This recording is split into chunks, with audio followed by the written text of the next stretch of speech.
আর ওই জাহান্নামীদেরকে, যারা জাহান্নামে যাবে কিয়ামতের দিন, ফাল্লাযীনা কাফারু কুত্তিআত লাহুম সিয়াবুম মিন নার, আগুন দিয়ে কেটে তাই দিয়ে পোশাক তৈরি করে দেওয়া হবে, আগুনের পোশাক পরিয়ে দেওয়া হবে। আগুনের পোশাক গায়ে পরিয়ে দেওয়ার পরে কুল্লামা নাদিজাত জুলুদুহুম বাদদালনাহুম জুলুদান গায়রাহা, একবার চামড়া পুড়ে যাবে, জাহান্নামের আগুনে চামড়া পুড়ে গলে যাবে, আবার আল্লাহ রাব্বুল আলামিন নতুন করে চামড়া পরিয়ে দিবেন যাতে করে শাস্তির তীব্রতা অনুভব করতে পারে। জোরে কোন নাউজুবিল্লাহ। আমার ভাইরা, জাহান্নামীরা ক্ষুধার যন্ত্রণায়, তৃষ্ণার যন্ত্রণায় আকাশের দিকে তাকায় থাকবে, উপরের দিকে তাকায় থাকবে, বলবে আরে যদি একটু বৃষ্টি হতো, মেঘ হতো। হঠাৎ করে দেখবে যে উপরে কালো মেঘ হয়ে গেছে, মনে করবে যে এবার বুঝি বৃষ্টি হবে, পানি পান করব। মেঘ তারা দেখতে পেল, মেঘের ভিতর থেকে অল্পক্ষণের ভিতরে গরম পানি পড়বে, এমন গরম পুঁজ, এমন গরম রক্ত পড়বে যেগুলি পান করলে পরে সঙ্গে সঙ্গে পেটের নাড়ি ভুঁড়ি আর কলিজা পিছনের দরজা দিয়ে সব বেরিয়ে যাবে। নাউজুবিল্লাহি মিন যালিক। হে আল্লাহ, এই কঠিন অবস্থা থেকে তুমি আমাদেরকে হেফাজত করো। জোরে বলেন আমিন। সবাই বলেন আমিন। আমার ভাইয়েরা, তামসার ব্যাপার নয়। ও যুবক ভাইয়েরা, শিক্ষিত ভাইয়েরা, তামসা করার ব্যাপার না। দুনিয়ায় খেল তামাশা ফুর্তি করার জায়গা না। जगह जी लगाने के लिए ये दुनिया नहीं है, ये इबरत की जा है तमाशा नहीं है। দুনিয়া উপদেশ গ্রহণ করার জায়গা, খেল তামাশা করার জায়গা না। এই পৃথিবীতে আল্লাহ রাব্বুল আলামিন বলেন, নাফরমানি করলে পরে জাহান্নামে যাবেই, জাহান্নামে যেতে হবে। ওই জাহান্নামীদেরকে কি খেতে দেওয়া হবে? আল্লাহ পাক বলছেন, শোনো, খেতে দেব কি? তুসকা মিন আইনিন আনিয়া, ফুটন্ত গরম পানি তাদেরকে পান করতে দেওয়া হবে। লাইসা লাহুম তুআমুন ইল্লা মিন দারি, কাঁটা যুক্ত ঘাস তাদেরকে খেতে দেওয়া হবে। লা ইউসমিনু ওয়ালা ইউগনি মিন জু, এই খাবারে তাদের শরীর পরিপুষ্ট হবে না, আর ক্ষুধাও নিবৃত্ত হবে না। আমার বন্ধুগণ, এমন কঠিন জাহান্নামের অবস্থা থেকে মাপ পাওয়ার জন্য ইমানের জোশ আসতে হবে, ইমানদার হতে হবে, আর নাফরমানিকে ছেড়ে দিতে হবে। জাহান্নামে যখন মানুষদেরকে নিয়ে যাওয়া হবে, জাহান্নামীদেরকে, ইযা উলকু ফিহা সামিউ লাহা শাহীকান ওয়া হিয়া তাফুর, যখনই খোদাদ্রোহীদেরকে জাহান্নামের দিকে নিয়ে যাওয়া হবে, আজ তো খুব মাতবাড়ি, কত ভক্ত আছে, তারপরে কত শক্তি, কত কিছু, কিন্তু আল্লাহর দরবারে যখন হাজির হবে, কোনো শক্তি তখন কাজে লাগবে না, কোনো শক্তি কাজে লাগবে না। জাহান্নামে যখন তাদেরকে নিয়ে যাওয়া হবে, জাহান্নাম তখন গোসায় ফেটে পড়তে থাকবে, জাহান্নামের ভিতর থেকে গর্জন আসতে থাকবে, তাকাদু তামাইয়াজু মিনাল গায়জ, জাহান্নাম যেন গোসায় ফেটে পড়তে চাইবে। কুল্লামা উলকিয়া ফিহা ফাওজুন সাআলাহুম খাজানাতুহা আলাম ইয়াতিকুম নাযীর, জাহান্নামের পরিচালক বলবে, ও আল্লাহর বান্দা, কেন আজ জাহান্নামে আসলি, কেন দোজখে আসলি? আলাম ইয়াতিকুম নাযীর, তোর কাছে কি কোনো ভীতি প্রদর্শক কেউ যায় নাই? কোন নবীর কথা কি শোনো নাই? কোরআনের কথা কি শোনো নাই? হাদিসের কথা কি শোনো নাই? জাহান্নামে কেন এলি? এত বড় খারাপ জায়গা কেন আসলি? শোনো নাই কি? কোনো ভয় দেখানো কেউ কি সব সতর্কবাণী শোনায় নাই? বেঈমানেরা বলবে, ক্বালু বালা ক্বাদ জাআনা নাযীর, হ্যাঁ, আমাদের কাছে এসেছিল, আমাদের কাছে ভীতি প্রদর্শনকারী এসেছিল। ফাকাযযাবনা ওয়া কুলনা মা নাযালাল্লাহু মিন শাই, এসেছিল কিন্তু আমরা বলেছি বেটা মিথ্যে কথা বলে। জোরে কর নাউজুবিল্লাহ। বেটা মিথ্যে কথা বলে। কিসের বেহেশত, কিসের দোজখ? খালি খালি দোজখের একটা ভয় দেখাইয়া দুনিয়ার এই টাটকা সুখগুলি নষ্ট করতে চায় এরা। পয়গম্বরদেরকে এরকম বলেছে, আর আলেমদেরকেও যখন কোরআন হাদিস থেকে বলা হয় তখন বলে এরা জানি দোজখের কথা কইতে, দোজখ কিসের, আর বেহেশত সে তো এক অসভ্য উদ্যান, জোরে কর নাউজুবিল্লাহ। এমনি করে তারা তামসা করে। ওরা বলবে আমরা এসেছিল ভীতি প্রদর্শনকারী, আমরা মিথ্যে মনে করেছি, বলেছি ওটা মিথ্যে কথা, আর বলেছি আল্লাহ এই ধরনের কিছু নাজিল করেন নাই। জাহান্নামীরা বলবে ওয়াকালু লাউ কুন্না নাসমাউ আও নাকিলু মা কুন্না ফি আসহাবিস সাঈর। আরে লাউ কুন্না নাসমাউ, তার মানে হলো যদি আমরা শুনতাম অর্থাৎ মানতাম, যদি নবীর কথা মানতাম, কোরআনের কথা যদি মানতাম, আর যদি ভালো করে বুঝতাম, মা কুন্না ফি আসহাবিস সাঈর, তাহলে আজকে এই জাহান্নামের কঠিন শাস্তি আমাদের লাভ পেতে হতো না, জাহান্নাম থেকে বেঁচে যেতে পারতাম। কি সর্বনাশ করলাম বুঝি নাই, যা কিছু শুনেছি মানুষের কথা মতো শয়তানের ওয়াসওয়াসায় পড়ে তো ভুলই করলাম। সেদিন যতই আফসোস করা হোক না কেন, এই আফসোস কোনো কাজে লাগবে না। কুল আযালিকা খায়রুন আম জান্নাতুল খুলদিল্লাতী উইদাল মুত্তাকুন কানাত লাহুম জাযাআন ওয়া মাসীরা। আল্লাহ বলছেন এই সব কথা বলার পরে, জাহান্নামের সব শাস্তির কথা শুনাইয়া আল্লাহ বলছেন বলেন কুল আযালিকা খায়রুন, এই পরিণতি কি ভালো যে জাহান্নামের পরিণতির কথা বলা হলো? তোমরা যে সমস্ত অবাধ্যতা করতেছো, ঈমান আনতেছো না, নবীকে গালাগালি করছো, ইসলাম মানতেছো না, নাফরমানি করছো, এর পরিণতি যা হবে, আযালিকা খায়রুন, এই পরিণতি কি ভালো? আম জান্নাতুল খুলদিল্লাতী উইদাল মুত্তাকুন, অথবা সেই চিরন্তন জান্নাত যার ওয়াদা করেছেন আল্লাহ পাক মুত্তাকিনদের জন্য, কানাত লাহুম জাযাআন ওয়া মাসীরা, যে জান্নাত হবে তাদের কর্মের প্রতিফল, আর এটাই হবে তাদের মহাযাত্রার শেষ মঞ্জিল। সেই জান্নাত, যে জান্নাত আল্লাহ রেখেছেন মুমিনদের জন্য। কাদের জন্য জান্নাত? মুমিনদের জন্য। সেটা এমন জান্নাত হবে লাহুম ফিহা মা ইয়াশাউনা খালিদিন, যা চাইবে মনের আশা আকাঙ্ক্ষা অনুযায়ী সব পাবে বেহেশতের মধ্যে। খালিদিন, চিরকাল সেখানে থাকবে। কানা আলা রাব্বিকা ওয়াদাম মাসউলা, এটা হচ্ছে তোমার রবের অবশ্য পূরণীয় ওয়াদা। জোরে বলেন সুবহানাল্লাহ। এটা তোমার আল্লাহর ওয়াদা এবং অবশ্যই তিনি তা পূরণ করবেন। তোমরা জান্নাতে থাকবে, সেখানে যা চাইবে তাই পাবে। একজন বলছিল জান্নাতে যাইয়া যা চাইবো তাই যদি পাই তাহলে তো খুব ভালো কথা। কয় যে হুজুর আমার তো হোক্কা খাওয়ার দারুণ অভ্যাস, তা বেহেশতের মধ্যে হোক্কা পাবো? বুজুর্গ ব্যক্তি বলছেন আল্লাহর বান্দা, বেহেশতে যাইয়া যদি তুমি হোক্কা খাইতে চাও তো আল্লাহ তোমার হোক্কা দিবেন, কিন্তু আল্লাহর কসম করে বলতে পারি বেহেশতে যাইয়া এমন পচা জিনিস খাওয়ার তোমার ইচ্ছে জাগবে না। এত ভালো জিনিস তুইয়া এই পচা জিনিস খাওয়ার ইচ্ছা তোমার জাগবে না মনের ভিতরে। বেহেশত আল্লাহ রাব্বুল আলামিন মুমিনদের জন্য রেখেছেন। আমার ভাইরা, সে বেহেশতের বর্ণনা কোরআনে কারীমের মধ্যে আল্লাহ দিয়েছেন। একদিকে জাহান্নাম, কোরআনের বর্ণনা কত সুন্দর। জাহান্নামের কথা শুনতে শুনতে লোকেরা আল্লাহর ভয়তে হতাশ হয়ে যেতে পারে, আল্লাহর ভয়তে। সেই জন্য যত জায়গায় জাহান্নামের বর্ণনা আছে, সাথে সাথে আবার আশার সঞ্চার করার জন্য আল্লাহ জান্নাতের কথা বলেছেন। কাহার এবং জব্বার নাম আল্লাহ যেখানে ব্যবহার করেছেন, সাথে সাথে আবার গাফুর রহিম নাম ব্যবহার করেছেন, বান্দা যেহেতু হয়রান হয়ে না যায়। আমার ভাইরা, একদিকে জাহান্নামের এই কঠিন শাস্তির কথা, আবার অপর দিকে আল্লাহ বলেন শোনো, এমন জান্নাত আমি রেখেছি, মাসানুল জান্নাতিল্লাতী উইদাল মুত্তাকুন, এমন বেহেশত মুত্তাকিনদের জন্য যার ওয়াদা করা হয়েছে, এমন বেহেশত সেটা ফিহা আনহারুম মিন মাইন গায়রি আসিন, সেখানে এমন সুন্দর স্বচ্ছ পানির ঝর্ণাধারা, সুমিষ্ট পানির ঝর্ণাধারা রাখা হয়েছে।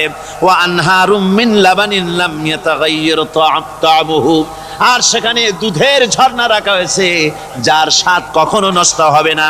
ওয়া আনহারুম মিন খামারিন, খামরিন লাজ্জাতান লিশারিবিন, আর রাখা হয়েছে পানীয়ের ঝর্ণাধারা, যা পানকারীদের জন্য অত্যন্ত সুন্দর হবে, খুবই সুস্বাদু হবে।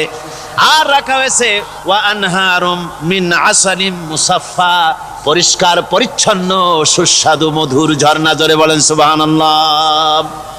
ওয়া সাকাহুম রাব্বুহুম শারাবান তাহুরা, জান্নাতের ভিতরে তোমাদেরকে পান করানো হবে শারাবান তাহুরা, পবিত্র পানীয়। তহের এবং তহুর দুটি কথা। তহের বলা হয় সেই জিনিসকে যা নিজে পাক, আর একজনকে পাক করতে পারে না, যেমন মধু, যেমন তেল, যেমন দুধ নিজে পাক, কিন্তু দুধ দিয়ে যদি কেউ গোসল করে, দুধ দিয়ে যদি কেউ উজু করে, ও নিজে পাক, কিন্তু আপনাকেও পাক করতে পারবে না। এটার নাম হচ্ছে তহের। আর তহুর বলা হয় সেই জিনিসকে যে নিজেও পাক এবং অন্যকেও পাক করে দিতে পারে, যেমন পানি। পানি নিজে পাক, ওটার দ্বারা উজু করলে, গোসল করলে সেও কি হবে? পাক হয়ে যাবে। আল্লাহ তাই বলেন জান্নাতের ভিতরে ওয়াসাকাহুম রাব্বুহুম শারাবান তাহুরা, জান্নাতের ভিতরে শরাবে তাহুর পান করানো হবে। ওই শরাবটা নিজেই পাক, আর যে পান করবে তাকে আরো পরিচ্ছন্ন পবিত্র করে দেবে। জোরে বলেন সুবহানাল্লাহ। সেই শরাব হবে এমন, খিতামুহু মিস্ক, যার মুখগুলি সুন্দর করে সুগন্ধ জিনিস দিয়ে, সুগন্ধি দিয়ে, মিস্ক দিয়ে আটকানো রয়েছে। তারপরে কি? ওয়াফি যালিকা ফালিয়াতানাফাসিল মুতানাফিসুন। এবার এই শরাব পান করার জন্য, এই পবিত্র পানীয় পান করার জন্য প্রতিযোগিতা করো। কে তোমরা প্রতিযোগিতা করে তার কাছে যেতে পারো? কিয়ামতের দিন আল্লাহ পাক জান্নাতে এই জিনিস পান করাবেন, আর ওই পাগলেরা কয় মদ খাওয়াবে। জোরে কান নাউজুবিল্লাহ। যার যে অভ্যাস, সেটাই সে নিজেও তাই চিন্তা করে। আমার বন্ধুগণ, জান্নাতের ভেতরে আল্লাহ রাব্বুল আলামিন এভাবে মধুর ঝর্ণা রাখবেন, দুধের ঝর্ণা রাখবেন, সতত প্রবাহিত ঝর্ণা ধারা সেখানে থাকবে। মুত্তাকিনা আলাল আরাইকি লা ইয়ারাউনা ফিহা শামসান ওয়ালা জামহারিরা, জান্নাতীরা ঠেস দিয়ে ছায়ার মধ্যে আরাম করে বসে থাকবেন। না তাদেরকে সূর্যের তাপ জ্বালাতন করবে, আর না তাদের সেখানে কোনো কষ্ট হবে। এমনি করে আরাম করে তারা তার ভেতরে থাকবে, আর সেখানে তাদেরকে সুন্দর করে ছায়া সুনিবিড় এক সুন্দর জান্নাতের ভেতরে এক সুন্দরতম পরিবেশের মধ্যে আল্লাহ রাব্বুল আলামিন তাদেরকে সেখানে রাখবেন। এরপরে তারা وَإِذَا رَأَيْتَ ثُمَّ رَأَيْتَ نَعِيمًا وَمُلْكًا كَبِيرًا, সেখানে যেদিকেই তাকাবে সেদিকেই শুধু নিয়ামতের সাম্রাজ্য দেখতে পাবে, শুধু নিয়ামত আর নিয়ামত, এগুলি তাদের চোখে পড়বে। সেখানে না সূর্যের তাপ আর না শীতের প্রকোপ, কোনো কষ্ট নাই, মানুষের শরীর থেকে ঘামও বেরোবে না, সেখানে বার্ধক্য এসে কাউকে পীড়া দিবে না। হুজুর একজন বুড়া লোককে বলছিলেন, মিয়া তুমি তো ভেস্তে যাবে না, তুমি তো বুড়া মানুষ, তুমি তো ভেস্তে যাইতে পারবে না। লোকটা কান দিয়া অস্থির হয়ে গেছে। রাসূল বলছেন যে ভেস্তে বুড়া মানুষ যাবে না, তাহলে তো আমার উপায় নাই। হুজুর বলছেন না, তুমি যখন ভেস্তে যাবে তুমি যুবক হয়ে যাবে। সুবহানাল্লাহি ওয়া বিহামদিহি। একজন কালো মানুষকে হুজুর বলছেন যে কালো মানুষ বেহেশতে যাবে না, সে তো একদম কান্দিয়া হয়রান। হুজুর বলছেন দেখো তুমি যখন বেহেশতে যাবে তুমি কালো থাকবে না, তুমি সুন্দর সুশ্রী হয়ে যাবে। সুবহানাল্লাহ। আমার ভাইয়েরা, ওই জান্নাতের ভিতরে আল্লাহ রাব্বুল আলামিন অগণিত নিয়ামত মানুষের জন্য রেখেছেন, নিজের বান্দার জন্য রেখে দিয়েছেন। ওয়া হুরুন ঈন, বেহেশতীদের জন্য রয়েছে সুন্দর চক্ষুধারী হুরগণ রয়েছে সেখানে জান্নাতীদের জন্য। কামসালিল লুউলুইল মাকনুন, যেন সে এতই সুন্দর, যেন গোপনে রক্ষিত মুক্তার মতো, মুক্তা সদৃশ। এভাবে সুন্দরী হুরদেরকে আল্লাহ রাব্বুল আলামিন তার বান্দাদেরকে সেখানে রেখেছেন। লা ইয়াসমাউনা ফিহা লাগওয়ান ওয়ালা তাসীমান ইল্লা কিলান সালামান সালামা। কোন পাপ সেখানে মানুষ দেখবে না, কোন বাজে কথা সেখানে শুনবে না, শুধু শান্তি আর শান্তি। আল্লাহ রাব্বুল আলামিন মুমিন বান্দাদের বলবেন, উদখুলুল জান্নাতা আনতুম ওয়া আজওয়াজুকুম তুহবারুন। আল্লাহ রাব্বুল আলামিন বলবেন, ও আমার বান্দারা, জান্নাতে প্রবেশ করো, তোমাদের স্ত্রীদেরকে সাথে নিয়ে জান্নাতে চলে যাও। সুবহানাল্লাহি ওয়া বিহামদিহি। তোমাদের স্ত্রীদেরকে নিয়ে, সাথে করে নিয়ে জান্নাতের ভিতরে চলে যাও, সেখানে তোমরা আরামে থাকো। ইউতাফু আলাইহিম বিসহাফিম মিন যাহাবিন ওয়া আকওয়াবিন ওয়া ফিহা মা তাশতাহিল আনফুসু ওয়া তালাজ্জুল আ'য়ুন ওয়া আনতুম ফিহা খালিদুন। তাদের সামনে সেখানে স্বর্ণ নির্মিত থালা এবং সমস্ত পাত্র তাদের সামনে ঘুরতে থাকবে। তারা সেখানে আরামে মন ভোলানো সাজ সজ্জা সরঞ্জামাদি ইত্যাদি দেখে তারা সেখানে অবাক হয়ে যাবে। এত সুন্দর জান্নাতের পরিবেশ দেখে তারা হয়রান হয়ে যাবে। এই জান্নাতীদেরকে আল্লাহ রাব্বুল আলামিন ফেরেশতাদেরকে অর্ডার করবেন, ও আমার ফেরেশতারা, আমার এই বান্দাগুলিকে জান্নাতের দিকে নিয়ে যাও। ওয়াসিকাল্লাযীনা তাকাউ রাব্বাহুম ইলাল জান্নাতি যুমারা। যারা আল্লাহকে ভয় করে জীবন চালায়েছে, আল্লাহকে ভয় করে যারা জীবন সমাজ ব্যক্তি পরিবার রাষ্ট্র পরিচালনা করেছে, আল্লাহ রাব্বুল আলামিন বলবেন, ও আমার ফেরেশতারা, আমার এই বান্দাগুলিকে জান্নাতের দিকে নিয়ে যা। ফেরেশতারা জান্নাতীদেরকে হাকায়া জান্নাতের দিকে নিয়ে যেতে থাকবে। আবার ওদিকে আছে ওয়াসিকাল্লাযীনা কাফারু ইলা জাহান্নামা যুমারা। জাহান্নামীদেরকে হাকায় নিয়ে যাওয়া হবে কোন দিকে? কোন দিকে? জাহান্নামের দিকে। এখন ওয়াসিকা মানে হাকায় নিয়ে যাওয়া। বেহেশতীদেরকেও হাকায় নিয়ে যাবে, আর জান্নাতীদের কি কয় দোজখী যারা, তাদেরকেও হাকায় নেওয়া হবে, আর বেহেশতীদেরকেও হাকায় নেওয়া হবে। এটা কেমন কথা? দুই জায়গায় হাঁকানি খাওয়ান লাগবে। হাঁকানি বোঝেন তো? ধাক্কা।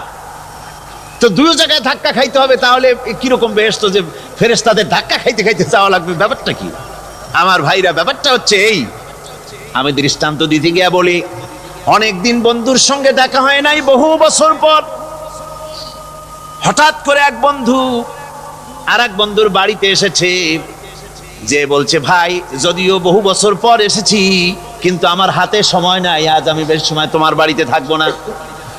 ওই বাড়িওয়ালা বন্ধু বলে, বন্ধু যতই ব্যস্ততা তুমি দেখাও না কেন, আজকে যখন তোমার একবার পাইছি, আমি তোমাকে ছাড়বো না। এই হলো একটা ছাড়বো না। আর ঢাকা হাইকোর্টের সামনে থেকে মকিম গাজী পালায়ে গেছে, ডাকাত।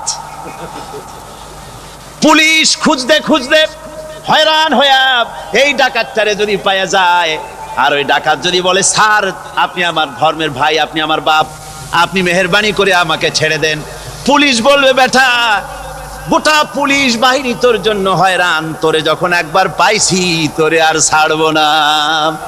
তাহলে বন্ধুর ছাড়বো না আর পুলিশের ছাড়বো না এক জিনিস? এক জিনিস না। জাহান্নামীদেরকে ধাক্কা মারতে মারতে জাহান্নামের দিকে নিয়ে যাবে, জাহান্নামের দিকে যেতে চাইবে না, তাই ধাক্কা মারা লাগবে।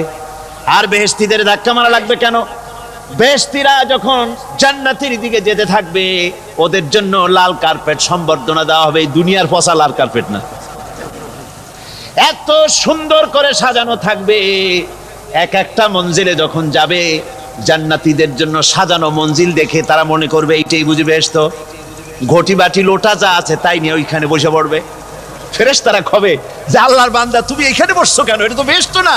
কয় এর থেকেও ভালো আছে নাকি? কয় আছে না, ওঠো, আরে মিয়া উঠো।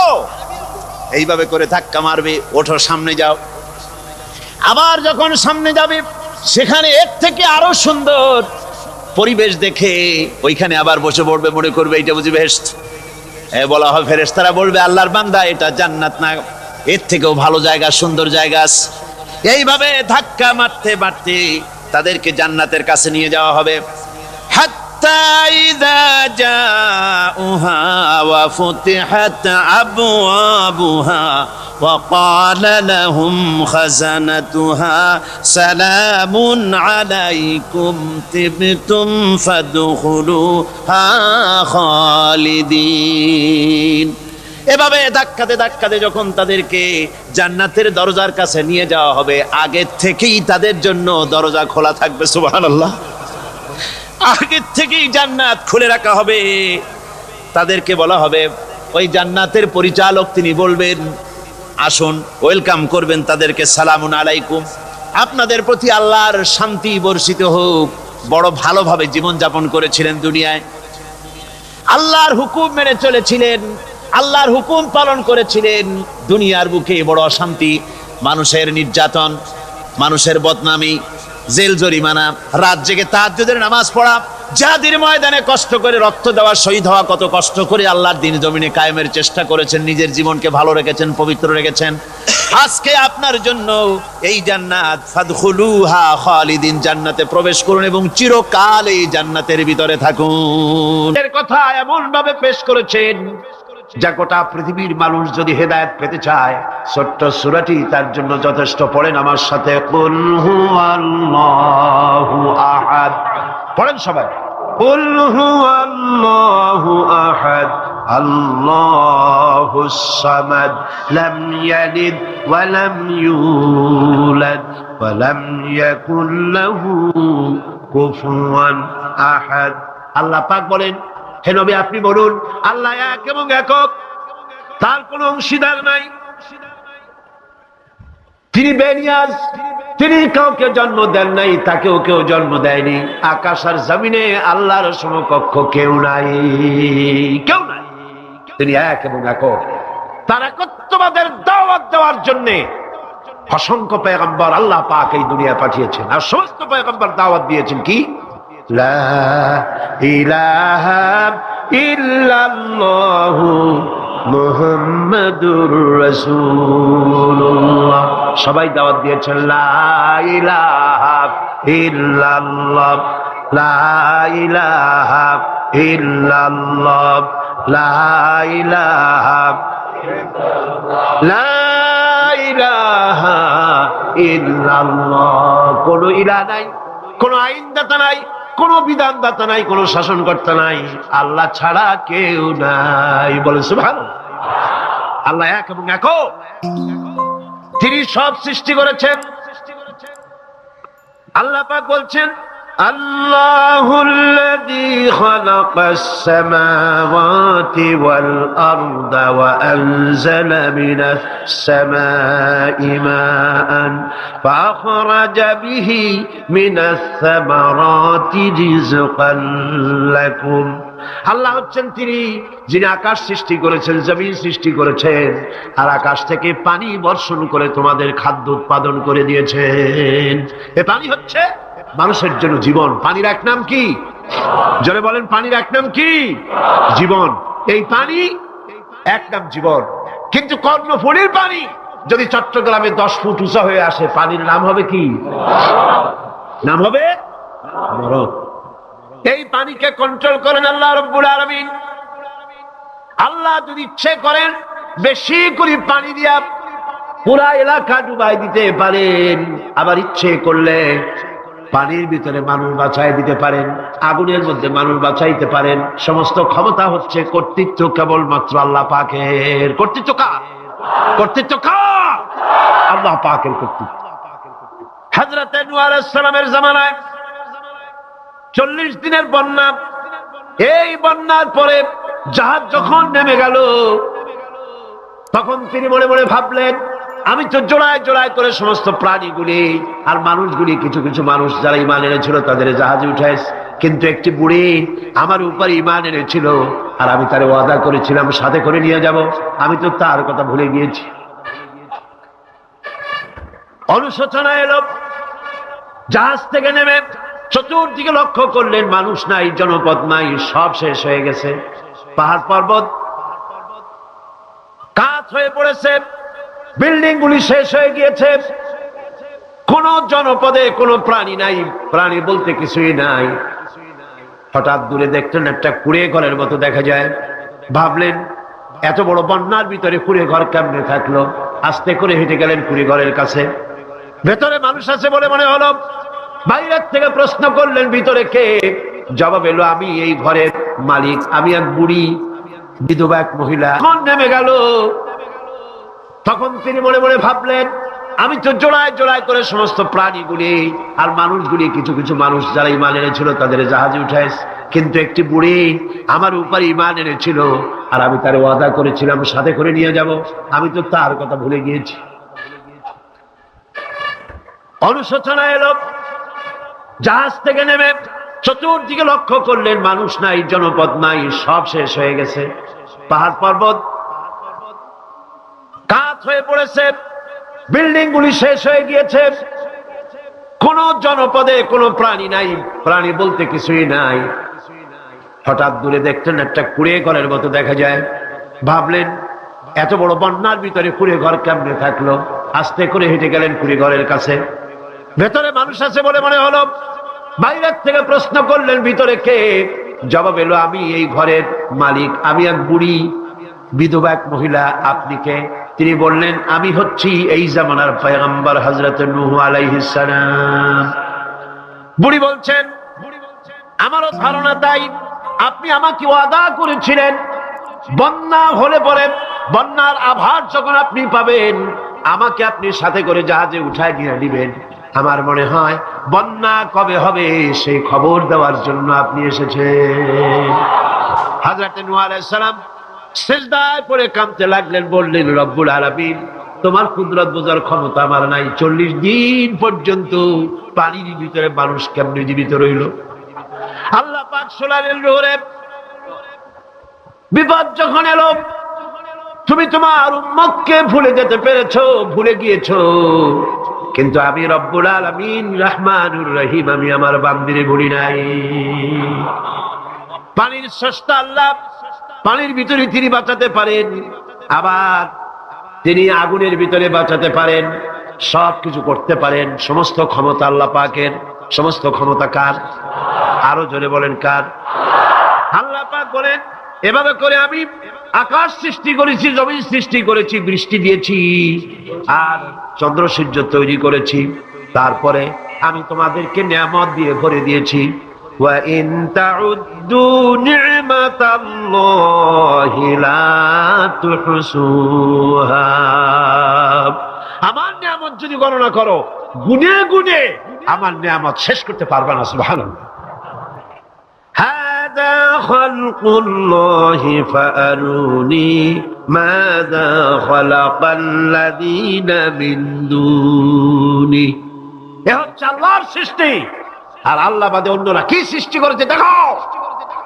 যদি ক্ষমতা থাকে দেখাও কি সৃষ্টি করেছে অন্যরা। আছে কিছু? আছে কিছু? সমস্ত সৃষ্টির মালিক কে? আরো জোরে বলেন কে? সব কিছুর স্রষ্টা হচ্ছেন আল্লাহ পাক। ওই আকাশের মালিক কে? চিল্লায় বলেন জোরে সোরে, আকাশের মালিক কে? বাতাসের মালিক কে? চন্দ্র সূর্যের মালিক কে? পৃথিবীর মালিক কে? গোটা সৃষ্টি জগতের মালিক কে? সবকিছুর মালিক যিনি, তিনি বলছেন এগুলি সব আমি সৃষ্টি করেছি। ফারুনি মাযা খালাকাল্লাযীনা মিন দুনি। আমি ছাড়া অন্যরা কে কি তৈরি করেছে দেখাও। আল্লাহ রাব্বুল আলামিন এভাবে করে মানুষের জন্য সবকিছু সৃষ্টি করেছেন। তার খাবারের ব্যবস্থা করেছেন, পড়ার ব্যবস্থা করেছেন, গাছপালা তৈরি করেছেন, পানি তৈরি করেছেন, সব ব্যবস্থা করে দিয়েছেন। এমনকি শীতকালে পিঠা খাবেন, রসের ব্যবস্থাও করে দিয়েছে। চট্টগ্রামের রস আছে না? কি গাছের রস? খেজুর গাছের রস।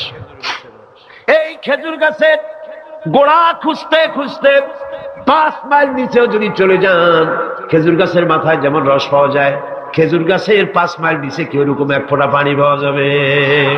খেজুর গাছের ভিতরেও কি তেমন পাওয়া যাবে? ঠিক জায়গা মতো কাটলে যেমন রস পাওয়া যাবে, অন্য জায়গায় পাওয়া যাবে না। আবার খেজুর গাছের পাশে একটা নিম গাছ আছে, কিয়ামত পর্যন্ত নিম গাছ গিয়া শোষেন। মিষ্টি লাগবে? কি লাগবে?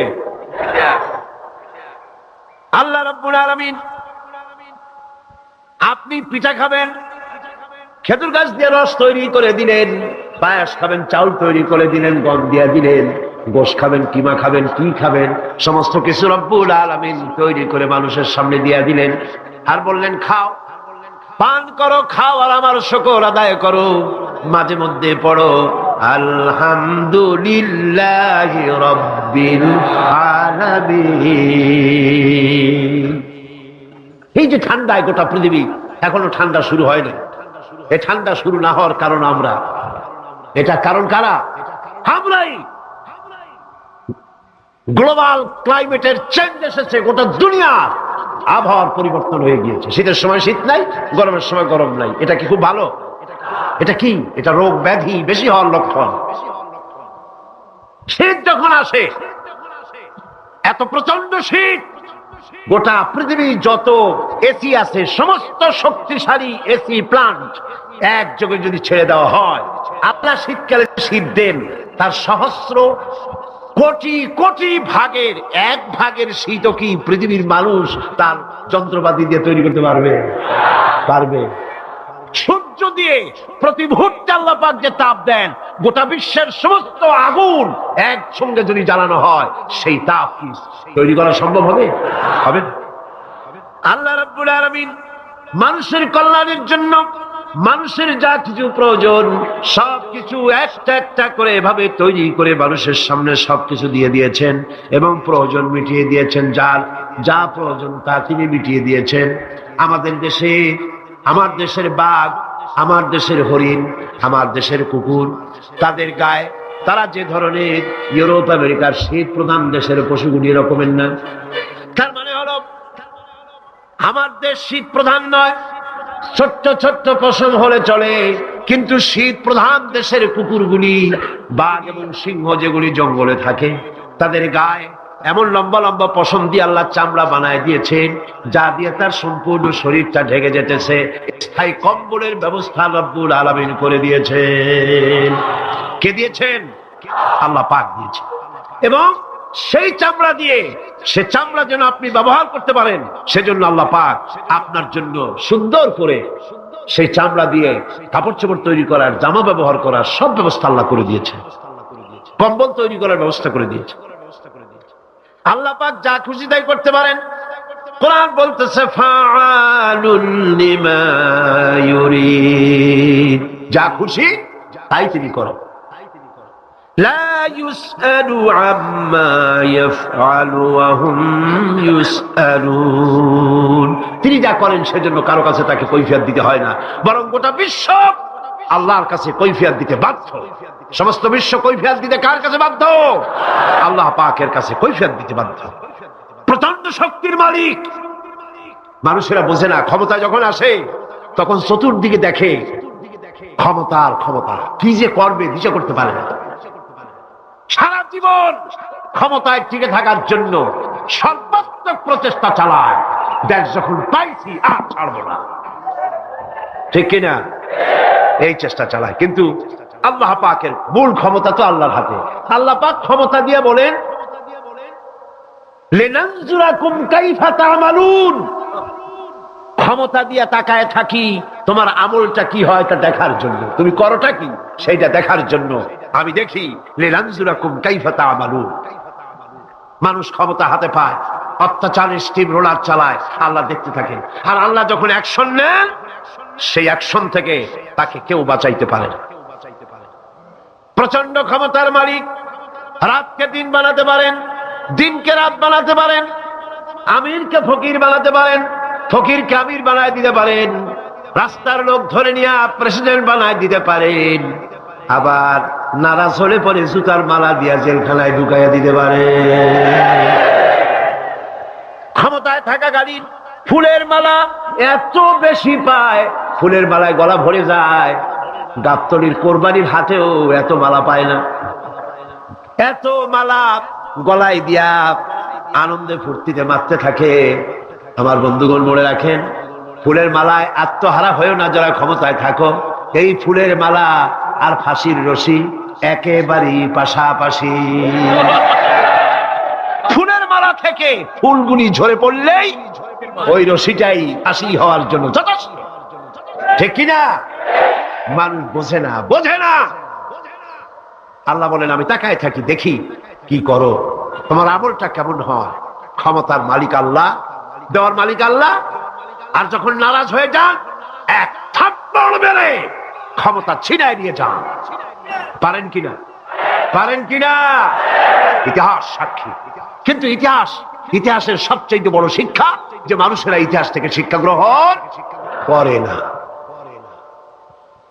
जगत जी लगाने के लिए ये दुनिया नहीं है, जगह जी लगाने के लिए ये दुनिया नहीं है, ये इबरत की जा है तमाशा नहीं है।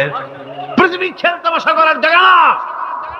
ইতিহাস থেকে শিক্ষা নাও, পূর্বপুরুষদের দিকে তাকাও।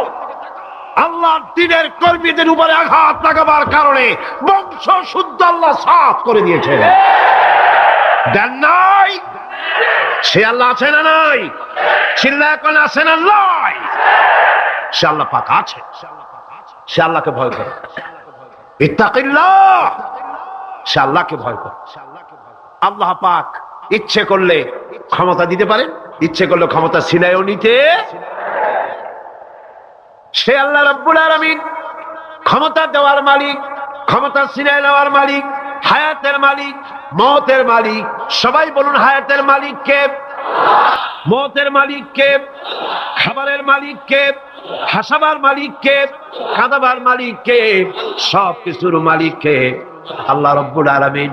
ইন্নাল্লাহা আলা কুল্লি শাইইন কাদির। সব কিছুই উপরে তিনি ক্ষমতাবান, যা খুশি তাই তিনি করেন। এ হচ্ছে আল্লাহর সৃষ্টি। সবকিছু আল্লাহ সৃষ্টি করেছেন। বরং কাফের বেঈমান যারা অস্বীকার করে আল্লাহ রাব্বুল আলামিন, সেই মানুষেরাই বুঝতে পারে না। বরং মানুষ যা কিছু তৈরি করেছে তা সবই আল্লাহর বানানো জিনিস, তার থেকেই করেছে, কথাটা বুঝে আসে না।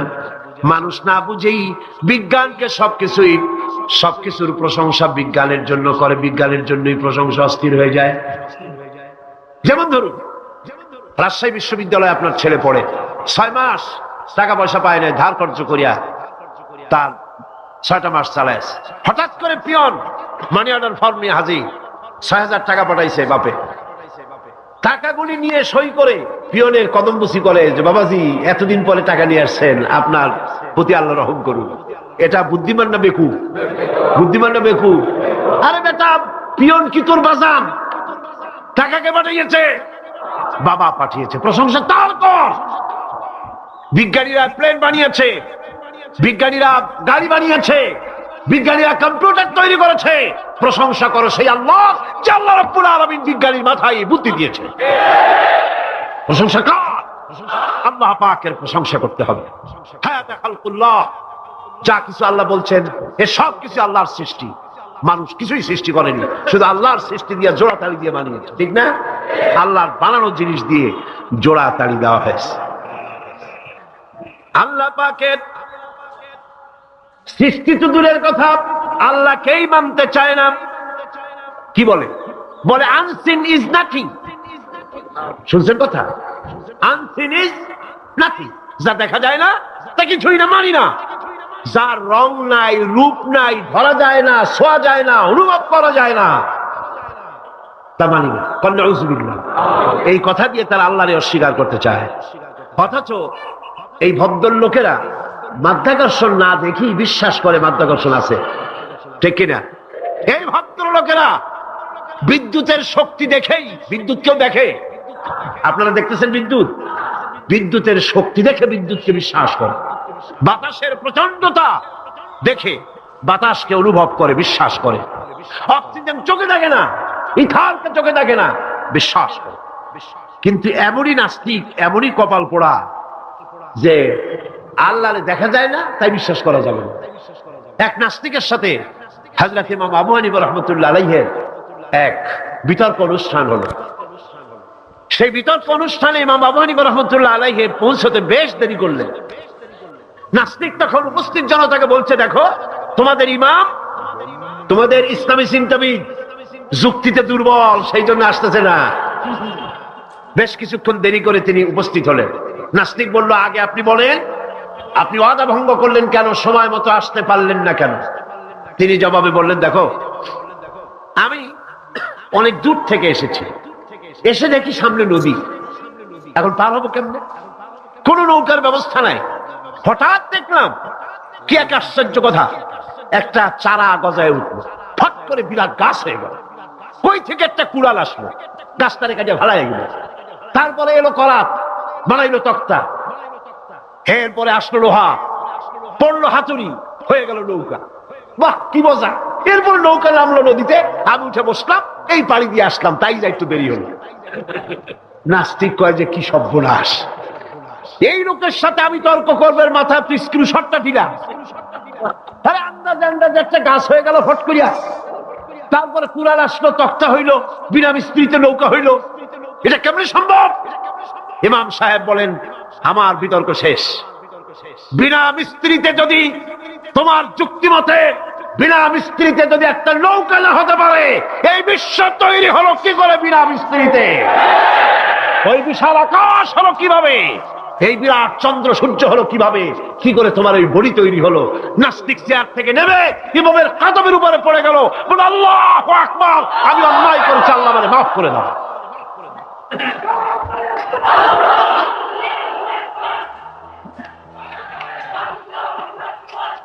নাস্তিক ঘোষণা করে দিল, লা ইলাহা ইল্লাল্লাহু মুহাম্মাদুর রাসূলুল্লাহ। জোরে বলে, লা ইলাহা ইল্লাল্লাহু মুহাম্মাদুর রাসূলুল্লাহ। লা ইলাহা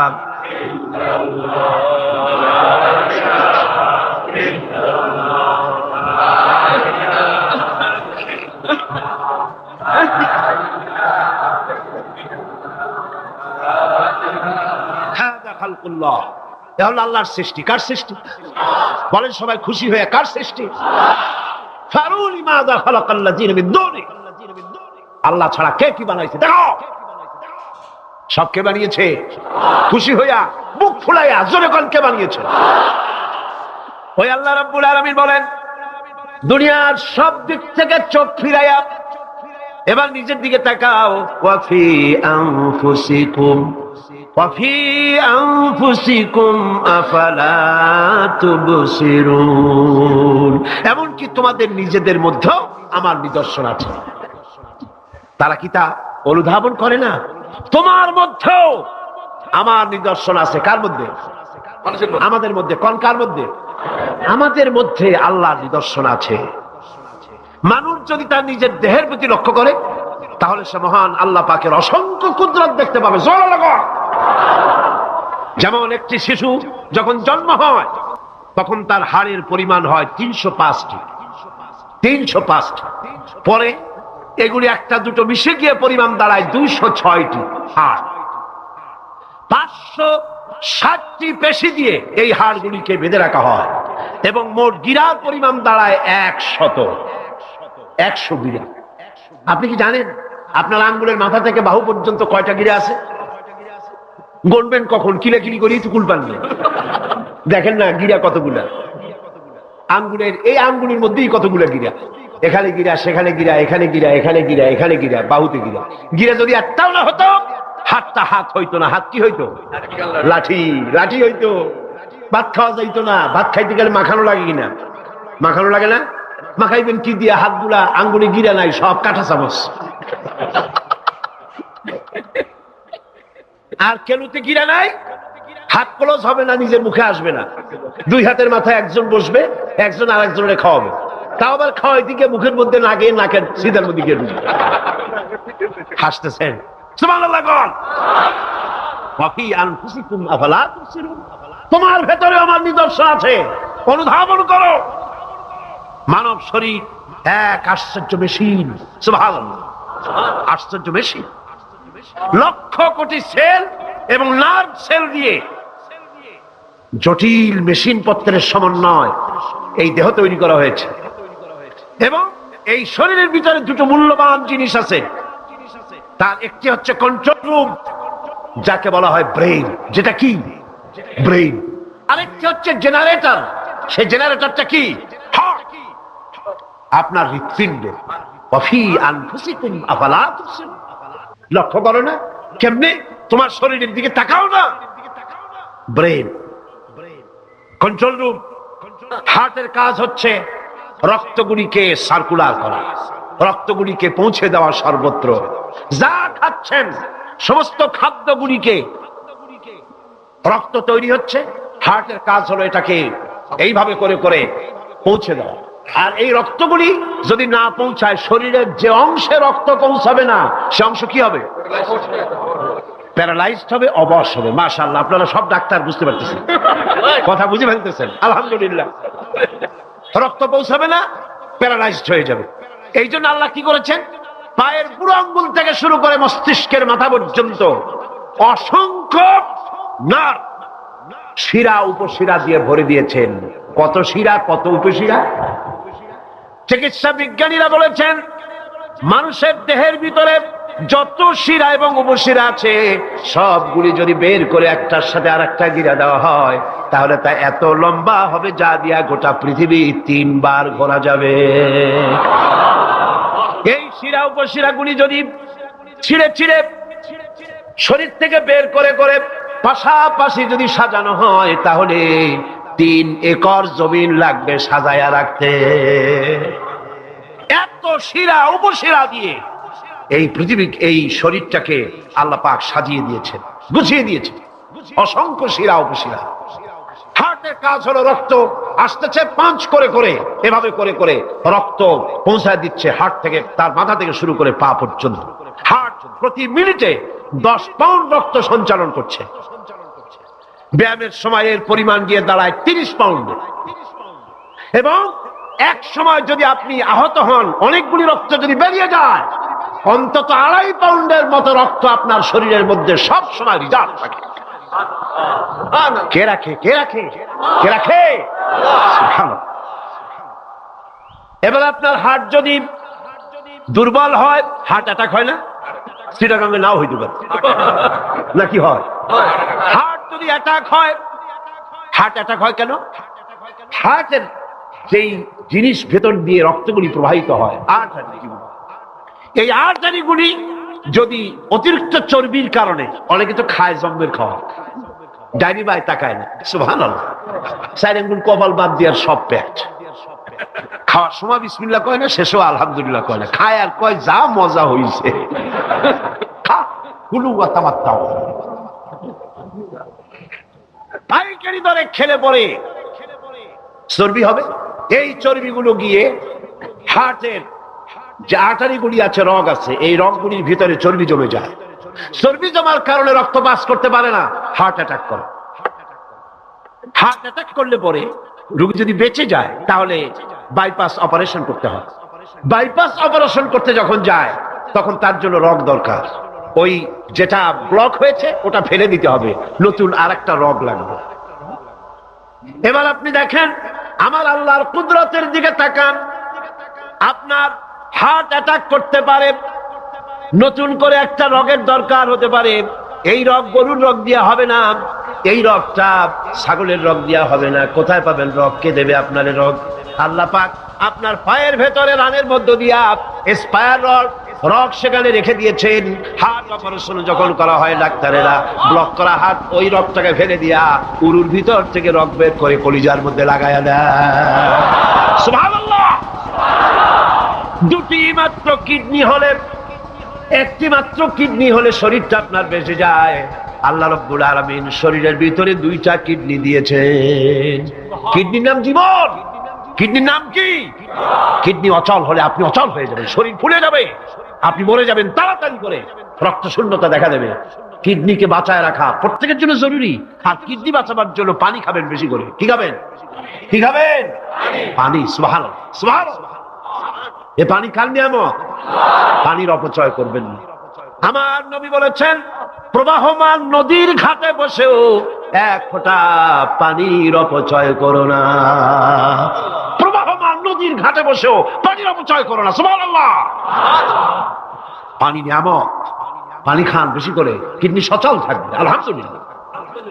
একটা কিডনি হলে চলে, আল্লাহ পাক দুটি কিডনি দিয়েছেন, একটা বন্ধ হলে যেন আর একটা দিয়ে সে যেন চলতে পারে, সুবহানাল্লাহ। মানুষের শরীরের ভেতরে এই পরিমাণ লেমন আছে যা দিয়া একটা ঘর সাদা বানানো যায়, এই পরিমাণ ফসফরাস আছে যা দিয়া 2500 ম্যাচ বানানো যায়। তোমার শরীরের ভিতরে আমার নিদর্শন আছে। মানুষের এই আশ্চর্যজনক দেহটাকে ঢেকে দেওয়া হয়েছে একটি শীতাতপ নিয়ন্ত্রিত চামড়া দিয়া। সেই চামড়াটা 20 বর্গ ফিট। এই চামড়ার ভেতরে রয়েছে অসংখ্য লোমকূপ, অসংখ্য লোমকূপ দিয়ে এই চামড়াটা তৈরি করে দেওয়া হয়েছে, এবং এই চামড়া দিয়ে শীত এবং গরম অনুভব করার শক্তি দেওয়া হয়েছে। দুটি চোখ দেওয়া হয়েছে, শ্রবণের জন্য কান দেওয়া হয়েছে। কে তিনি যিনি আমরা চোখ দিয়া নেগেটিভ দেখি? চোখ দিয়া কি দেখি? চোখ দিয়া দৃশ্যের নেগেটিভটা দেখি, ওই দেখার সাথে সাথে ব্রেনের ভিতরে গিয়া কোন শক্তি পজিটিভ বানায়া আমারে দেখায়, তার নাম কি? আমার কানের ভিতরে অসংখ্য শব্দ চতুর্দিক থেকে আসে, শব্দগুলিকে বিন্যস্ত করে একটা একটা করে শুনবার জন্য আমার কে কানের ভিতরে কে ব্যবস্থা করে দিয়েছেন, তার নাম কি? একটা মাত্র জিহ্বা, একটি মাত্র জিহ্বা মুখের মধ্যে আল্লাহ দান করেছেন। এই জিহ্বার ভিতরে কত স্বাদ আল্লাহ রব্বুল আলামিন দান করে দিলেন। এই জিহ্বায় রসগোল্লার স্বাদ একরকম, জিলাপির স্বাদ আর একরকম, চানাচুরের স্বাদ একরকম, পুঁটি মাছের স্বাদ একরকম, লটকা ফিশের স্বাদ আর একরকম, ঠিক কিনা? শুটকি মাছের স্বাদ আর একরকম, কাবাবের স্বাদ আর একরকম, আপেলের স্বাদ একরকম, বড়ের স্বাদ একরকম। একটা জিহ্বা দিয়া হাজারো স্বাদ নেওয়ার তৌফিক দিলেন আল্লাহ। সেই খাবার সময় বিসমিল্লাহ বলে না, পরেও আলহামদুলিল্লাহ কয় না। এত নিয়ামত দিয়ে আল্লাহ পাক এই সজীব শরীরকে সাজিয়েছেন, শরীরটাকে সুন্দর করেছেন, সুগঠিত করেছেন। আল্লাহ পাক বলেন তোমার শরীরের ভিতরে রয়েছে আমার দৃষ্টান্ত, এগুলি দেখো। তোমার ব্রেইন, মানুষের মাথায় যে মাথার ভিতরে যে ব্রেইন দেওয়া হয়েছে, এর ভিতরে রয়েছে অসংখ্য সেল, যার মধ্যে বুদ্ধি, প্রজ্ঞা, সুখ, দুঃখ, মেমোরি। এই পৃথিবীতে মানুষের মাথায় যে ব্রেন দেওয়া হয়েছে, এটা সর্বোচ্চ ওজন হচ্ছে 3 পাউন্ড। 3 পাউন্ড ওজনের এই বস্তুটিকে রাখা হয় মাথার খুঁড়ির মধ্যে, মাথার মাঝখানে। এই ব্রেন দেহের কোটি কোটি সেনা প্রহরীকে পাহারার কাজে লাগায়। এই ব্রেন বুদ্ধি করে, বুদ্ধি দিয়ে লাগায়। কম্পিউটারের যে মেমোরি শক্তি আছে, পৃথিবীর মানুষের মাথায় আল্লাহ পাক যে মেমোরি দিয়েছেন, যে স্মৃতি শক্তি দিয়েছেন, সারা পৃথিবীর সমস্ত ডাটা, সমস্ত ইনফরমেশন সবগুলি মানুষ যদি তার মেমোরিতে নিয়ে নেয়, তারপরেও আল্লাহ পাক মেমোরিতে এত জায়গা করেছেন যে তার 1 লক্ষ ভাগের 1 ভাগও ভরবে না। এই ব্রেন দিয়ে আল্লাহ পাক মানুষকে বুঝতে বলেছেন, তাকাও, লক্ষ্য করো, আমার পৃথিবী দেখো, দুনিয়া দেখো, নিজেকে দেখো, এবং আমার অস্তিত্বের কথা স্বীকার করো। আমি তোমাকে সৃষ্টি করেছি। আল্লাহ পাক বলেন হাদা খালকুল্লাহি ফাআরুনি মাযা খালাকাল্লাযীনা মিন দুনিহি বালিয যালিমুনা ফি যালালিম মুবিন। এ হচ্ছে আল্লাহর সৃষ্টি। এখন দেখাও তো অন্যরা কি সৃষ্টি করেছে, অন্যরা কি সৃষ্টি করেছে? আছে কিছু?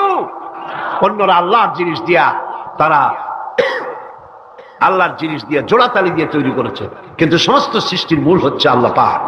আজকে আমাদের সন্তানদেরকে যদি কোরআন থেকে আজকে যে কথাগুলি বললাম, এই কথাগুলি যদি কলেজে বিশ্ববিদ্যালয়ে পড়ানো হতো, আমার ছেলে কি নাস্তিক হতে পারত? বলেন, আমার এই ছেলে কলেজে বিশ্ববিদ্যালয়ে যেসব ছেলেপেলেরা পড়ে, এগুলি কি বোম্বাই থেকে আসছে না মঙ্গল গ্রহ থেকে নাজিল হয়েছে? আমাদের ছেলেপেলে কিনা?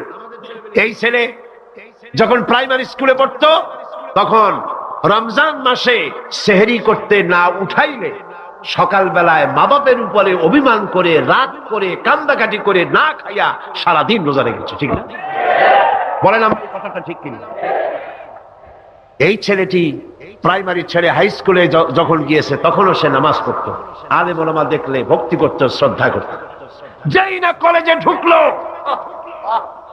নামাজ গেল, রোজা গেল, চরিত্র গেল।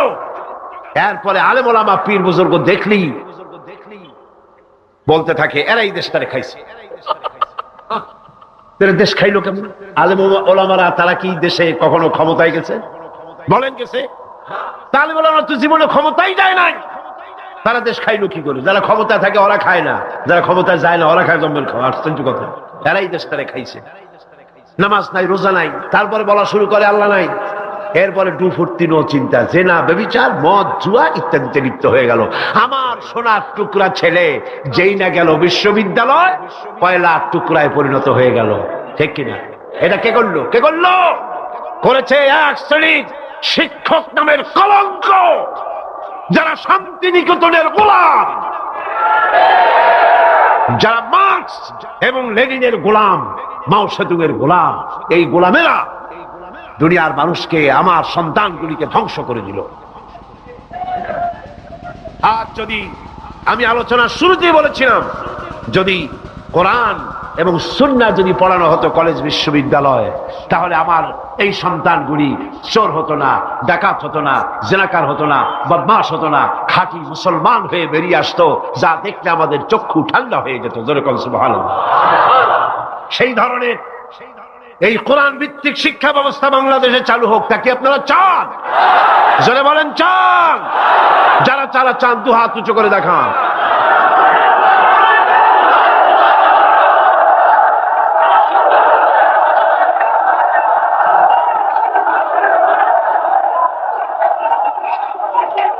বসুন, বসুন। হাত তুলতে বলেছি, মাথা তো তুলতে বলিনি। আল্লাহ রাব্বুল আলামিন তিনি কোরআন দিয়েছেন মানুষকে শিখবার জন্য, চরিত্র বানাবার জন্য, দিনদার হওয়ার জন্য। এই কোরআন এবং সুন্নাহর বদৌলতেই পৃথিবীতে শান্তি এসেছিল, পৃথিবীতে অর্থনৈতিক মুক্তি এসেছিল, মানুষ সুখ পেয়েছিল, মানুষ সৌন্দর্য পেয়েছিল। আমরা যদি আবার সুখ শান্তি ফিরে পেতে চাই, আবার আমাদেরকে কোরআন এবং সুন্নাহর শিক্ষার দিকে ফিরে যেতে হবে। এর কোন বিকল্প আছে? কোন বিকল্প নাই। সেই কোরআন সুন্নাহর দিকে আমরা কিভাবে যাব, সেই বর্ণনা হবে আগামীকাল ইনশাআল্লাহ। তাওহীদের পথে, শিরক থেকে বেঁচে আল্লাহর পথে আগাবার জন্য আমরা তৈরি হয়ে যাই। মুনাজাতের জন্য দাঁড়ানো ভাইরা সবাই বসুন। যত ভাই দাঁড়ানো, সমস্ত ভাইয়েরা যার যার জায়গায় বসে পড়ুন, মুনাজাতে শরীক হন। দুই ভাই, দুই অমুসলিম ভাই ইসলাম কবুল করার জন্য এখানে এসেছে। এর একজনের নাম হলো তপন রক্ষিত, হিন্দু ধর্মাবলম্বী। বর্তমান নাম পছন্দ করেছে মোহাম্মদ হোসাইন।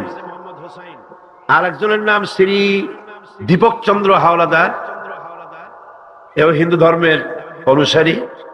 বর্তমান নাম পছন্দ করেছে মোহাম্মদ ওমর ফারুক। মাশাআল্লাহ।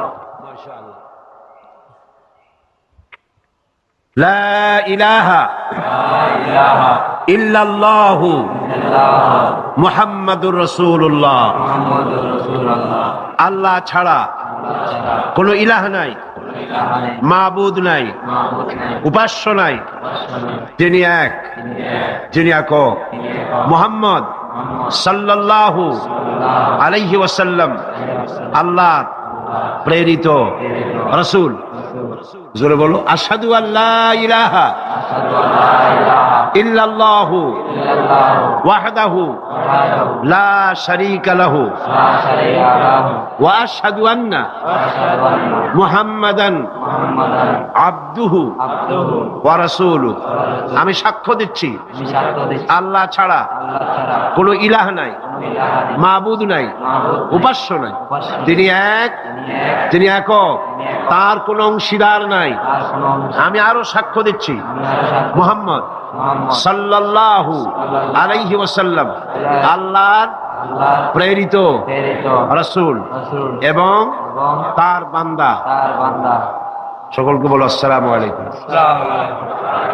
এই দুই তরুণ যুবক একটু আগে মুশরিক ছিল, এখন তারা আমাদের তাওহীদি ভাই। এবং আজকের মাহফিলে ছোট্ট ছোট্ট বাচ্চারা যেভাবে মাসুম, এই দুজনও সেইভাবে নিষ্পাপ, বেগুনাহ, মাসুম ঘোষণা করেছেন রাসূল করিম সাল্লাল্লাহু আলাইহি ওয়াসাল্লাম। অর্থাৎ অমুসলিম যখন ইসলাম কবুল করে, মুখে উচ্চারণ করে, মনে প্রাণে বিশ্বাস করে কালেমায়ে তাইয়্যিবা এবং কালেমায়ে শাহাদাত উচ্চারণ করে, জিন্দেগীর সমস্ত গুনাহ থেকে আল্লাহ পাক মাফ করে দেন। সুতরাং আমি তাদেরকে বুকের সাথে আলিঙ্গন করে সম্মানিত করছি।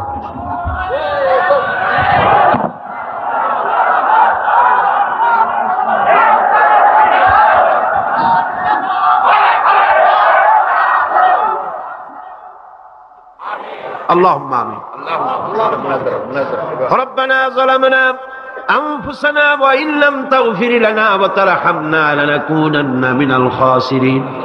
ربنا لا تزغ قلوبنا بعد إذ هديتنا وهب لنا من لدنك رحمة إنك أنت الوهاب. أي الله تعالى বিশাল এই জনসমুদ্র নিয়ে তোমার দরবারে কোরআনে কারীমের আলোচনা করে হাত তুলেছি। মেহেরবানি করে সওয়াবটুকু জনাবে মুহাম্মদ রাসূলুল্লাহ সাল্লাল্লাহু আলাইহি ওয়াসাল্লামের রূহ মুবারকে পৌঁছে দাও। तमाम পৃথিবীর মাটির নিচে যত মুমিন মুমিনাত শুয়ে আছেন তাদের আরওয়ার পরে সওয়াব পৌঁছায় দাও। হায় আল্লাহ তাআলা, আমাদের মধ্য থেকে যাদের মা বাপ দুনিয়া থেকে জন্মের মতো বিদায় হয়ে গেছে, কবরগুলিকে জান্নাতের টুকরা বানায়া দাও। রব্বির হামহুমা কামা রব্বায়ানি সগীরা। সবাই পড়েন রব্বির হামহুমা কামা রব্বায়ানি সগীরা। হায় আল্লাহ তাআলা, বিশাল এই মাহফিলে কোরআন শোনার জন্য কোরআনের পাগল মুসলমানেরা, অমুসলিমরা দূরদরাজ থেকে, বিভিন্ন জেলা থেকে, আশেপাশের দেশ থেকে কোরআন শোনার জন্য আসে। আল্লাহ তুমি দয়া করে কোরআনের হেদায়েত আমাদের নসিব করে দাও। আমাদের এই দেশটি কোরআনের শাসন দিয়ে পরিচালিত হয়েছে, এই দৃশ্য আমাদের চোখে দেখার তৌফিক দান করে দিও। হায় আল্লাহ তাআলা, এ বিশাল মাহফিল পরিচালনা করতে গিয়ে ইসলামী সমাজ কল্যাণ পরিষদ প্রতি বছর হিমশিম খেয়ে যায়। সামান্য একটা মেয়ের বিয়েতে কত টাকা লাগে, লক্ষ লক্ষ টাকা সেখানে খরচ হয়ে যায় ছেলে মেয়ের বিয়েতে। আর এত বড় বিশাল প্যান্ডেল, এত লাইট, এত মাইক, এত প্রচার, এত মাইকিং, এত হ্যান্ডবিল, এত পোস্টার, এত মেহমান। আয় আল্লাহ তাআলা, এত ভলেন্টিয়ার, কত বেশি খরচ হতেছে। আল্লাহ তোমার বান্দাদেরকে বোঝার তৌফিক দিয়ে দাও। তোমার দিনদার, ইমানদার, মালদার সমস্ত মানুষদেরকে এই বিশাল মাহফিলে আর্থিক দিক থেকে সহযোগিতা করার তৌফিক দান করে দাও রব্বুল আলামিন। 5 দিন মাহফিলের 2 দিন চলে গেল, আর 3 দিন আমাদের সামনে তোমার কুদরতের আপন কুদরতি নিজাম দিয়া বাকি 3 দিন আল্লাহ তুমি চালাইয়া দিও। এই মাহফিল যেন ঋণগ্রস্ত হয় না, আল্লাহ ঋণ পরিশোধের তৌফিক দান করে দিও রব্বুল আলামিন। সকলকে হেদায়েত নসিব করে দিও। হায় আল্লাহ তাআলা, আমাদের জীবনের রোগ ব্যাধি মাফ করে দিও, আমাদের আশা আকাঙ্ক্ষা জীবনের নেক বাসনা পুরা করে দিও। মা বোনেরা কষ্ট করে আসেন, হায় আল্লাহ মা বোনদের উপরে তোমার খাস রহমত নাযিল করো। আগামী বৃহস্পতিবার মা বোনদের জন্য আলাদা ভাবে সকাল বেলায় যে আয়োজন করা হবে, হায় আল্লাহ সেখানে চিরগংবাসী সমস্ত মহিলাদেরকে আসার তৌফিক দান করে দিও। তাদের জন্য আলাদা ভাবে কোরআনের কথা, হাদিসের কথা তাদের শোনাবার তৌফিক দান করে দিও রব্বুল আলামিন। এই মাহফিল কিয়ামত পর্যন্ত আল্লাহ তুমি কবুল করো। এই মাঠ যারা দিলেন, হায় আল্লাহ প্যারেড ময়দান, রজবালি ময়দান যারা ছেড়ে দিল, আল্লাহ তুমি তাদেরকে জান্নাতের ময়দান ছেড়ে দিও রব্বুল আলামিন। কোরআনের কথা আজকে বললাম, কোরআনের শিক্ষার কথা বললাম। আমার জাতিকে, এই দেশের সরকারকে এই কথাটা বোঝার তৌফিক দান করে দাও। ধর্ম নিরপেক্ষ মতবাদ একটি কুফরি মতবাদ, মুসলমানদের জন্য গ্রহণযোগ্য মতবাদ এটা না। এই জিনিসটা তাদের বোঝার তৌফিক দাও। ধর্ম নিরপেক্ষ শিক্ষা ব্যবস্থাকে দূরে ছুঁড়ে মেরে কোরআন সুন্নাহ অনুযায়ী ইসলামী শিক্ষা চালু করার তৌফিক এদের দিয়ে দাও। আয় আল্লাহ, যে সমস্ত মেহমানদেরকে এখানে দাওয়াত দেওয়া হয়েছে, সমস্ত মেহমান সহি সালামতে তাদের যাতায়াতের ব্যবস্থা করে দিও এবং তাদেরকে সুন্দর করে উপস্থাপনা করার, বলার তৌফিক দান করে দিও রব্বুল আলামিন। তুমি আমাদের দিনের সমস্ত নেক কামনা পুরা করো এবং আমাদেরকে তোমার খাঁটি গোলামদের মধ্যে শামিল করো রব্বুল আলামিন। কিয়ামতের দিন তুমি মেহেরবানি করে আমাদেরকে তোমার গোলাম হিসাবে কবুল করে নিও।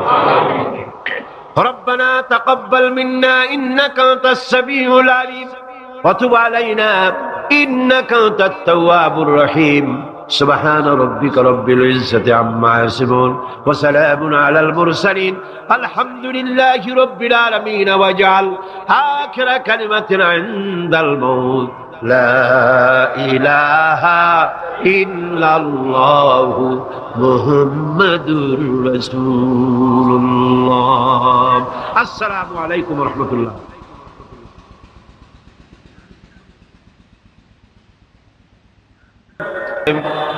اللهم آمين ربنا ظلمنا أنفسنا وإن لم تغفر لنا وترحمنا لنكونن من الخاسرين أي الله تعالى 5 দিন ব্যাপী তাফসীরুল কোরআন মাহফিল ইসলামী সমাজ কল্যাণ পরিষদ চট্টগ্রাম কর্তৃক আয়োজিত এই প্যারেড ময়দানে আজকের এই দ্বিতীয় দিবসে বিশাল মাটির নিচে যত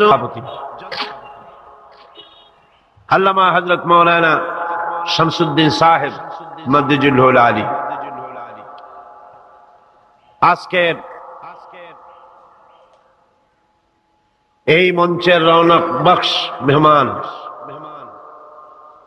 আন্তর্জাতিক খ্যাতি সম্পন্ন মুফাসসির কোরআন শাইখুল হাদিস আল্লামা হযরত মাওলানা আবুল কাসিম মুহাম্মদ সিফাতুল্লাহ দামাত বারকাতুহুল আলিয়া হাজারাত উলামায়ে কেরাম সম্মানিত সুধী মণ্ডলী সুপ্রিয় সাংবাদিক বৃন্দ সম্মানিত উপস্থিতি পর্দার আড়ালের মা এবং বোনেরা আসসালামু আলাইকুম ওয়া রাহমাতুল্লাহি ওয়া বারাকাতুহু মহান আল্লাহ রব্বুল ইজ্জত ওয়াল জালাল তার দরবারে লাখো কোটি শুকরিয়া আদায় করি যে মহান আল্লাহ পাক একটানা 20 বছর পর্যন্ত ইসলামী সমাজ কল্যাণ পরিষদ কর্তৃক আয়োজিত তাফসীরুল কোরআন মাহফিলের আজকের এই দ্বিতীয় দিবসে দয়া পরবশে মেহেরবানি করে আমাদেরকে শরীক হওয়ার তৌফিক ইনায়েত করেছেন তার দরবারে হৃদয়ের সবটুকু আবেগ উজাড় করে আমরা শুকরিয়া জ্ঞাপন করছি আমরা পড়ছি আলহামদুলিল্লাহ জোরে সোরে মোহব্বতের সাথে একযোগে সবাই পড়েন আলহামদুলিল্লাহ আজকের মাহফিলে যে সমস্ত মুসলিম ভাইরা এসেছেন আমি তাদেরকেও মাহফিলের পক্ষ থেকে স্বাগতম জানাই ওয়েলকাম করি তাদেরকে সুস্বাগতম বলছি তাদেরকে মোবারকবাদ জানাচ্ছি শুভেচ্ছা জানাচ্ছি কারণ মহাগ্রন্থ আল কোরআন শুধুমাত্র মুসলমানদের জন্য অবতীর্ণ হয় নাই সমগ্র মানব জাতির কল্যাণের জন্য দিক নির্দেশনা এবং বিশ্ব মানবতার মুক্তির জন্যই পবিত্র কোরআন আল্লাহ রাব্বুল আলামিন এই পৃথিবীর বুকে অবতীর্ণ করেছেন মহাগ্রন্থ আল কোরআন একমাত্র সেই বিশ্বগ্রন্থ সেই মহাপবিত্র গ্রন্থ যার মধ্যে জাতি ধর্ম বর্ণ দল মত নারী পুরুষ নির্বিশেষে গোটা বিশ্বের মানুষের জন্য যা কিছু সুন্দর যা কিছু সত্য যা কিছু নান্দনিক যা কিছু কল্যাণ সবকিছু খুলে খুলে বলা হয়েছে কোরআন গতকাল আমি বলেছি মহাবিশ্বের মহাবিস্ময় এমন এক কিতাব গোটা পৃথিবীর কারো কাছে নাই এমন একখানা মহাবিস্ময় বিশ্বের জন্য যার ভেতরে সমস্ত কথা আল্লাহ পাক বলে দিয়েছেন তিবিয়ানান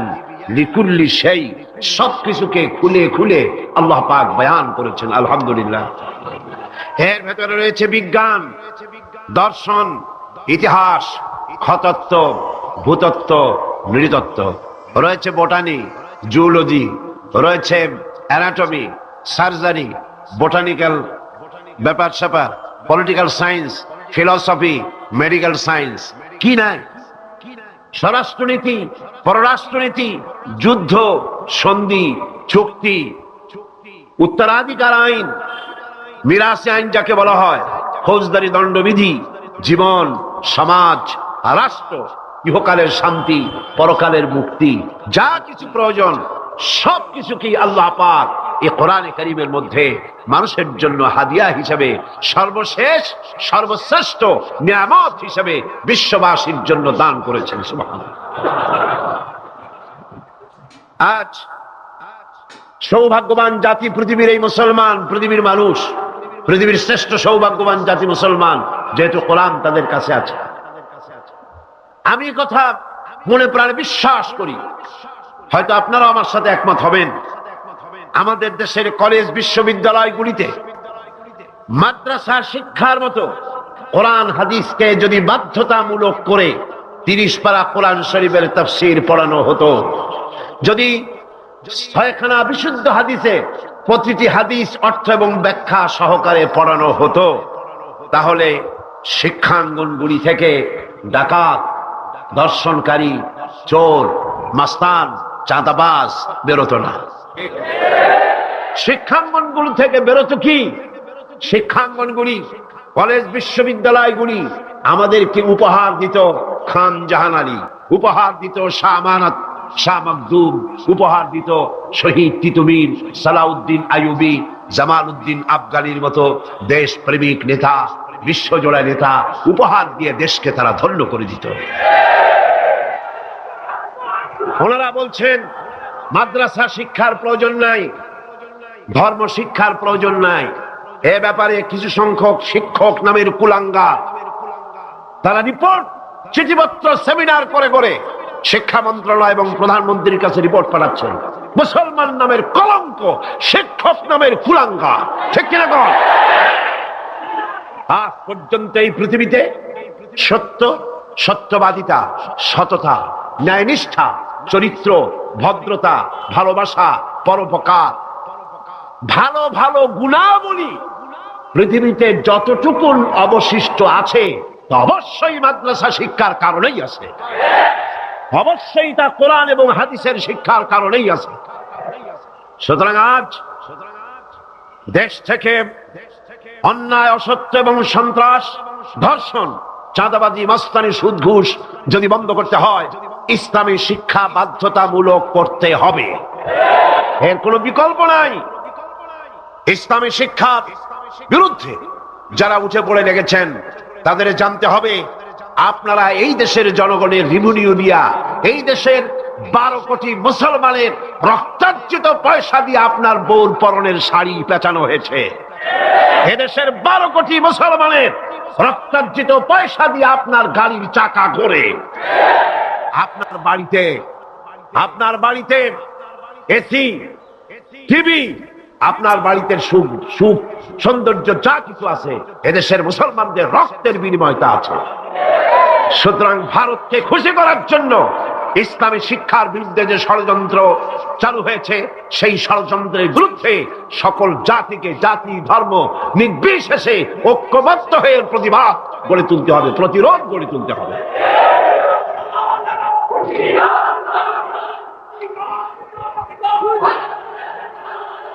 আমি বলতে চাই, ধর্মীয় শিক্ষা বাধ্যতামূলক করার অর্থ এটা নয় যে হিন্দুদেরকে ধরে ধরে ইসলাম শেখানো হবে। এর অর্থ কি তাই? খ্রিস্টানদেরকে ইসলাম শেখানো হবে, অর্থ কি তাই? না। ধর্মীয় শিক্ষা বাধ্যতামূলক করার অর্থ হলো হিন্দু তার হিন্দু ধর্ম শিখতে বাধ্য, কম্পালসারি। খ্রিস্টান তার ধর্ম শিখবে, বৌদ্ধরা তার ধর্ম শিখবে, আর মুসলমানেরা ইসলাম শিখবে। কলেজ, বিশ্ববিদ্যালয়, প্রাইমারি থেকে শুরু করে মাস্টার ডিগ্রি পর্যন্ত কোরআন এবং হাদিস শিখবে সেইভাবে যেভাবে মাদ্রাসায় শেখানো হয়। তাহলেই চুরি কমবে, ডাকাতি কমবে, জিনা কমবে, বদমাশি কমবে। কথা ঠিক কিনা কর?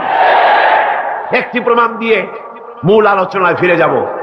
বাংলাদেশে 460টি থানা আছে, এখন থানা আরো কিছু বেড়েছে। এই থানাগুলিতে ব্ল্যাক লিস্ট আছে, যেখানে ওই থানার অধীনে যত চোর আছে, ডাকাত আছে, হাইজাকার আছে, সকলের নাম তালিকাভুক্ত আছে থানায়, আছে না? আছে কিনা? আপনার এই চট্টগ্রাম পাহাড়তলী থানা, কোতোয়ালি থানা, চন্দনাইশ থানা, আরো কি কি থানা আছে না? হ্যাঁ, ডবল এক্স, ডবল মুরিং থানা আছে, এই সমস্ত সাতকানিয়া থানা আছে। এই সমস্ত থানায় আপনি চেক করেন, ওসি সাহেবকে বলেন আপনার এই থানায় বিগত 26 বছরের ব্ল্যাক লিস্টটা দেখান। যেই লিস্টিতে আপনার থানার চোর, ডাকাত, জেনাকার, বদমাশ, ছিনতাইকারী, মাস্তান, চাঁদাবাজ, ধর্ষণকারী যাদের লিস্ট আছে ওই লিস্ট আমাকে একটু দেন।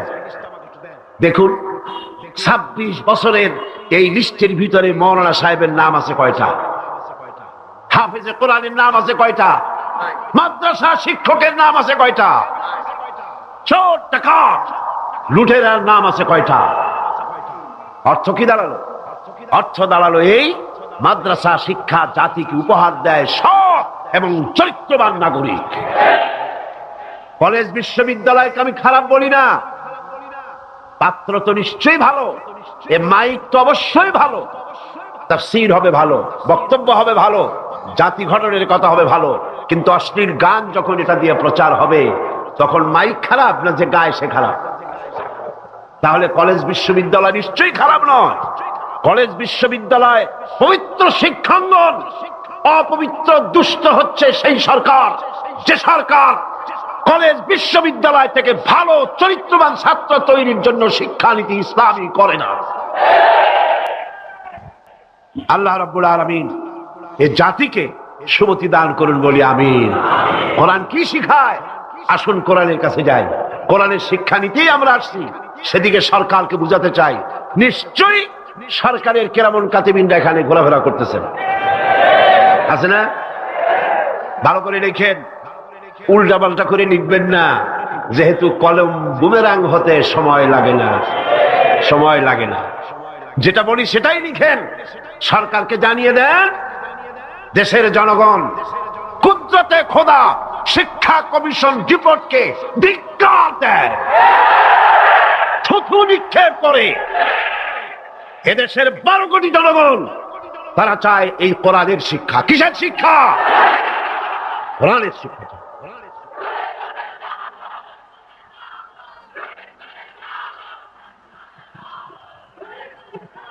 এই কোরআন দিয়েই তো রাসূল করিম সাল্লাল্লাহু আলাইহি সাল্লাম আরবের সেই অভদ্র, অসভ্য, বর্বর কুসংস্কারাচ্ছন্ন একটি সমাজের আমূল পরিবর্তন এনে দিয়েছিলেন, ঠিক না?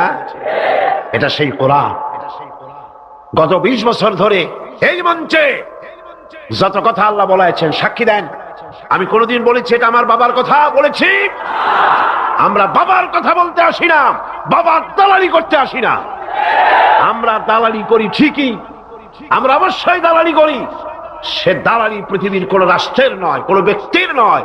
দালালি করি আল্লাহ রাব্বুল আলামিনের, আর করি বিশ্ব নেতা জনাবে মুহাম্মদ রাসূলুল্লাহ সাল্লাল্লাহু আলাইহি ওয়াসাল্লামের।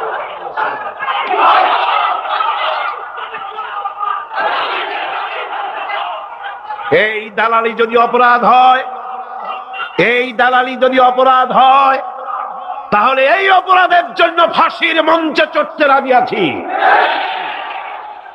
আল্লাহর কথা, রাসূলের কথা বলতেই থাকবো ইনশাআল্লাহ। আল্লাহ যেন সে তৌফিক আমাদের দেয়। কোরআন আজিম কিতাব।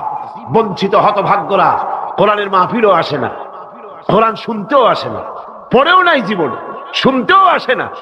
আছে কিছু পত্রিকা ভারতের টাকায় বাইর করছে, রঙিন রঙিন পত্রিকা, প্রত্যেক জেলায় জেলায় বিশাল বিশাল ভবন। কোথায় টাকা পাও বুঝি? সময় আসবে প্রতিটি পায়ের হিসাব দিতে হবে। এই চট্টগ্রামে কোন নর্তকীর খেমটা নাচ তাও পত্রিকায় জায়গা পায়। এই বিশাল মাহফিল একটা কলমও জায়গা পায় না। কিয়ামতে কি জবাব দিবি? আল্লাহর কাছে কোথায় গিয়ে দাঁড়াবে? মুসলমান নামের কলঙ্ক, সাংবাদিক নামের কলঙ্ক, যারা কোরআনের মর্যাদা দিতে জানে না, আর যারা জানে তাদের উপর আল্লাহ রহমত নাজিল হোক। জোরে বলেন আমিন, জোরে বলেন আমিন। আর যারা সাংবাদিকতার মুখে কালিমা লেপন করে ভারতের পা চাটা গোলাম হয়েছে, আল্লাহ তাদেরকে হেদায়েত নসিব করে দিন। ভারত তোমারে বাঁচাবে না, ভারতের টাকা বাঁচাতে পারবে না। যখন গজব আসবে টেলিফোন করে তোমার বাবাজিরে খবর দেবারও সময় পাবা না। কোরআনের কাছে আসো, কোরআন তোমাকে মুক্তি দেবে। কে মুক্তি দেবে? কোরআন। বিজ্ঞানে ভরা, রাষ্ট্রবিজ্ঞানে ভরা। কে বলেছে কোরআন তাবিজ তদবিরের কিতাব? না, এটা তাবিজের কিতাব নয়, এটা তদবিরের কিতাব নয়, এটা ঝাড়ফুঁকের কিতাব নয়, এটা সংবিধান। এটা কি? এটা কনস্টিটিউশন। এটি গোটা বিশ্বের সমস্ত মানব মণ্ডলীর চালিকা শক্তি, গোটা রাষ্ট্র পরিচালনার, গোটা দুনিয়া চালাবার শক্তি প্রদান করে, মানুষকে জীবনী শক্তি দান করে যে জিনিস, তার নাম কোরআন। তার নাম কি? আসেন সেই কোরআন থেকেই আলোচনা করি। পড়েন আমার সাথে, শয়তান দূর করে দেওয়া হোক, শয়তানে যাতে ওয়াসওয়াসা দিতে না পারে। কে শিখাই দিচ্ছেন আমাদের? আল্লাহ। পড়েন, আউযু বিল্লাহি মিনাশ শাইতানির রাজীম, বিসমিল্লাহির রাহমানির রাহিম। বিতাড়িত মরদুদ শয়তানের ওয়াসওয়াসা থেকে আল্লাহর কাছে পানা চায়। পরম করুণাময় আল্লাহর নামে শুরু করছি। خلق السماوات بغير عمد ترونها وألقى في الأرض رواسي أن تميد بكم وبث فيها من كل دابة وأنزلنا من السماء ماء فأنبتنا فيها من كل زوج كريم هذا خلق الله فأروني ماذا خلق الذين من دونه بل الظالمون في ضلال مبين صدق الله। আমি আমার বান্দার সারা যে রগের উপরে তার মাথা, এর থেকেও আমি আমার বান্দার বেশি নিকটে। সুবহানাল্লাহ পড়েন।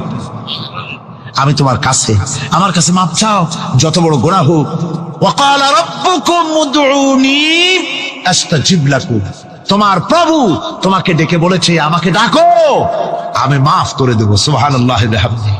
কত বড় কথা, আমাকে ডাকো, নিরাশ হয়েও না, হতাশ হয়েও না। আল্লাহর গজব বেশি না রহমত বেশি? আল্লাহর রহমত বেশি। হাদিসে কুদসির ভিতরে এসেছে, আল্লাহ পাক বলেছেন, কোন বান্দা যদি আমার দিকে এক বিগত অগ্রসর হয়, আমার রহমত তার দিকে এক হাত এগিয়ে যায়। কোন বান্দা যদি আমার দিকে হেঁটে আসে, আমার রহমত তার দিকে দৌড়ে যায়। বান্দা যখন আল্লাহর দরবারে দুহাত উঁচু করে চোখের পানি ফেলে দেয়, মুসলিম শরীফের হাদিসের ভিতরে এসেছে, গভীর রাতের তৃতীয় অংশে আল্লাহ রাব্বুল আলামিন প্রথম আকাশে আসেন আর ডেকে বলেন, পৃথিবীতে আছো নাকি কেউ গুনাহ করে জীবন বরবাদ করে দিয়েছো, আমার কাছে মাপ চাও। ঋণগ্রস্ত আছো, অসুস্থ আছো, অপমানিত আছো, কে আছো মাজলুম, আমাকে ডাকো, আমার কাছে বলো, আমি ডাকে সাড়া দেব, জীবনের আশা পূরণ করে দেব।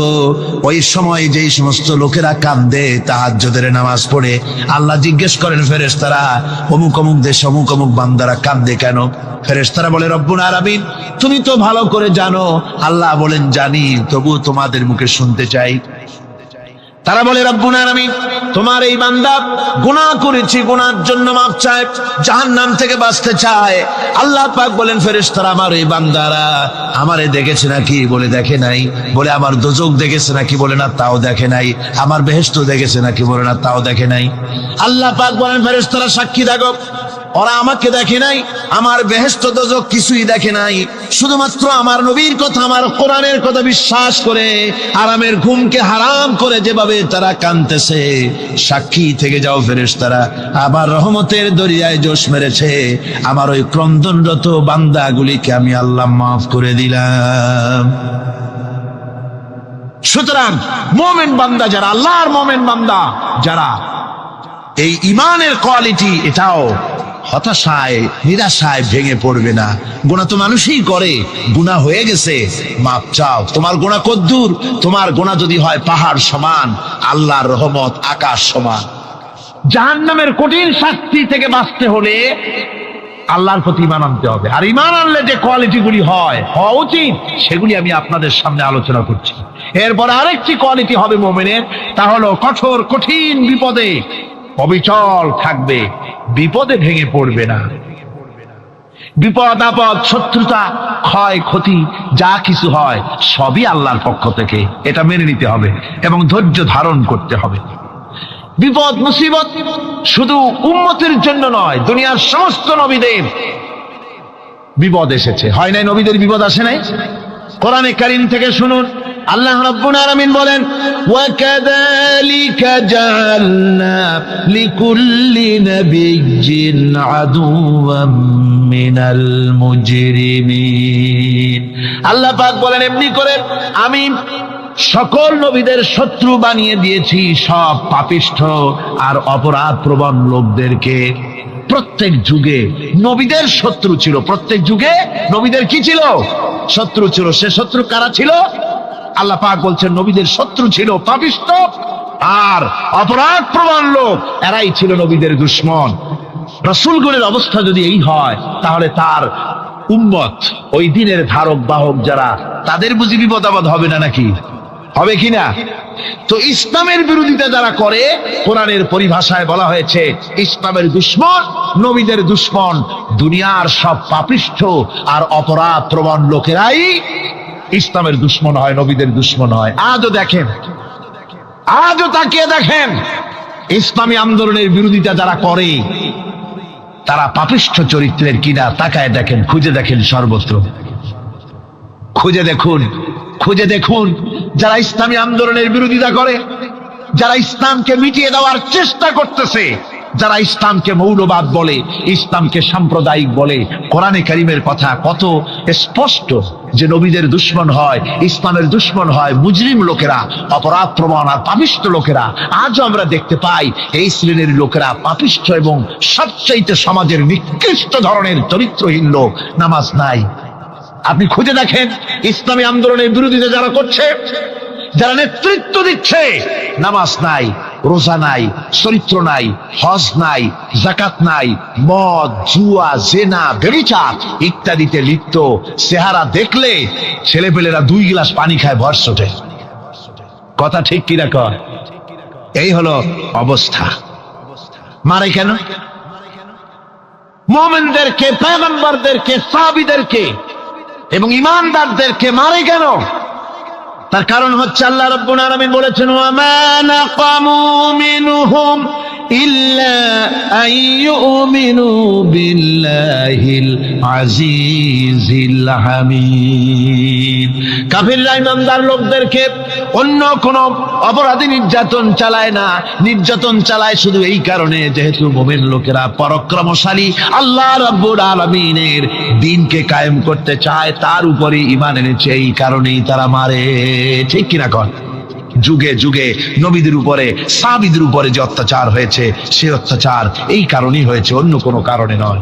এই কঠিন বিপদে অবিচলতা এবং ধৈর্যের দৃষ্টান্ত নবীগণ পেশ করেছেন পৃথিবীর বুকে। আমরা দেখেছি ইব্রাহিম আলাইহিস সালামকে আগুনে ফালানো হয়েছে, আছে না কোরআন শরীফে? আমি কিন্তু গল্প করতেছি না, সব কোরআনের কথা। কিসের কথা? ইব্রাহিম আলাইহিস সালামকে আগুনে ফালানো হচ্ছে। অপরাধ কি? অপরাধ হচ্ছে হযরত ইব্রাহিম আলাইহিস সালাম দাওয়াত দিয়েছেন, লা ইলাহা ইল্লাল্লাহ। জোরে পড়েন, লা ইলাহা ইল্লাল্লাহ, লা ইলাহা, লা ইলাহা ইল্লাল্লাহ মুহাম্মাদুর রাসূলুল্লাহ। হযরত ইব্রাহিম আলাইহিস সালাম দ্বীনের দাওয়াত দিয়েছেন, এক আল্লাহর দাওয়াত দিয়েছেন, ঈমানের দাওয়াত দিয়েছেন। আর কোন অপরাধ ছিল না। নমরুদ সহ্য করতে পারল না। কোরআনে কারীমের মধ্যে সব কথাগুলি আল্লাহ পাক এই জন্য বিধৃত করেছেন, এই জন্য কোরআনে কারীমের মধ্যে সব কথা উঠায় দিয়েছেন, যাতে করে মুমিনেরা বিপদ আসলে পরে যেন ঘাবড়ে না যায়। ইব্রাহিম আলাইহিস সালামকে আগুনে ফালানো হচ্ছে। ফেরেশতা বলছে, ইব্রাহিম তোমারে আগুনে ফালায় দাও হতেছে, আমার কাছে সাহায্য চাও, আমার কাছে ক্ষমতা আছে, আগুনগুলো উঠাইয়া নমরুদের বংশ জ্বালায় দেব। হযরত ইব্রাহিম ফেরেশতার কাছে সাহায্য চাইছিলেন নাকি? তিনি বললেন, ফেরেশতা, তোমার কাছে সাহায্য কেন চাইব? আমি তো এমন কোন অন্ধ আল্লাহর ইবাদত করি না যেই অন্ধ স্রষ্টা তার গোলামের দুঃখ দুর্দশা না দেখেন। আমি তোমার কাছে সাহায্য চাইব না। হযরত ইব্রাহিম আলাইহিস সালাম পাশ করলেন। কি বলেন, পাশ করছেন না? ঈমানের পরীক্ষায় পাশ। আগুনের মধ্যে হযরত ইব্রাহিমকে যখন ফেলানো হচ্ছে, রব্বুল আলামিন আগুনের প্রতি নোটিশ করে দিলেন, ইয়া নারু কুনি বারদাও ওয়া সালামান আলা ইব্রাহিম। আগুন, আমার ইব্রাহিমের জন্য শান্তিদায়ক, ঠান্ডা হয়ে যা। এখন কি আর আগুনের বাপের ক্ষমতা আছে ইব্রাহিমকে পোড়ানো? আর ক্ষমতা নাই। আমার বন্ধুগণ, ইব্রাহিম আগুনের ভিতরে আরামে বসা আছেন, আর ওদিকে নমরুদ বসে বসে দেখতেছে দূর থেকে। ইব্রাহিম তো জ্বলে না, গায়ের মধ্যে আগুন জ্বলে গেল। ডাক দিয়া কয়, আগুন তোর হলো কি? কেন জ্বালাইতে পারিস না আমার দুশ্মন রে? হলোটা কি তোর? তোর কি জ্বালানো শক্তি বন্ধ হয়ে গেল নাকি?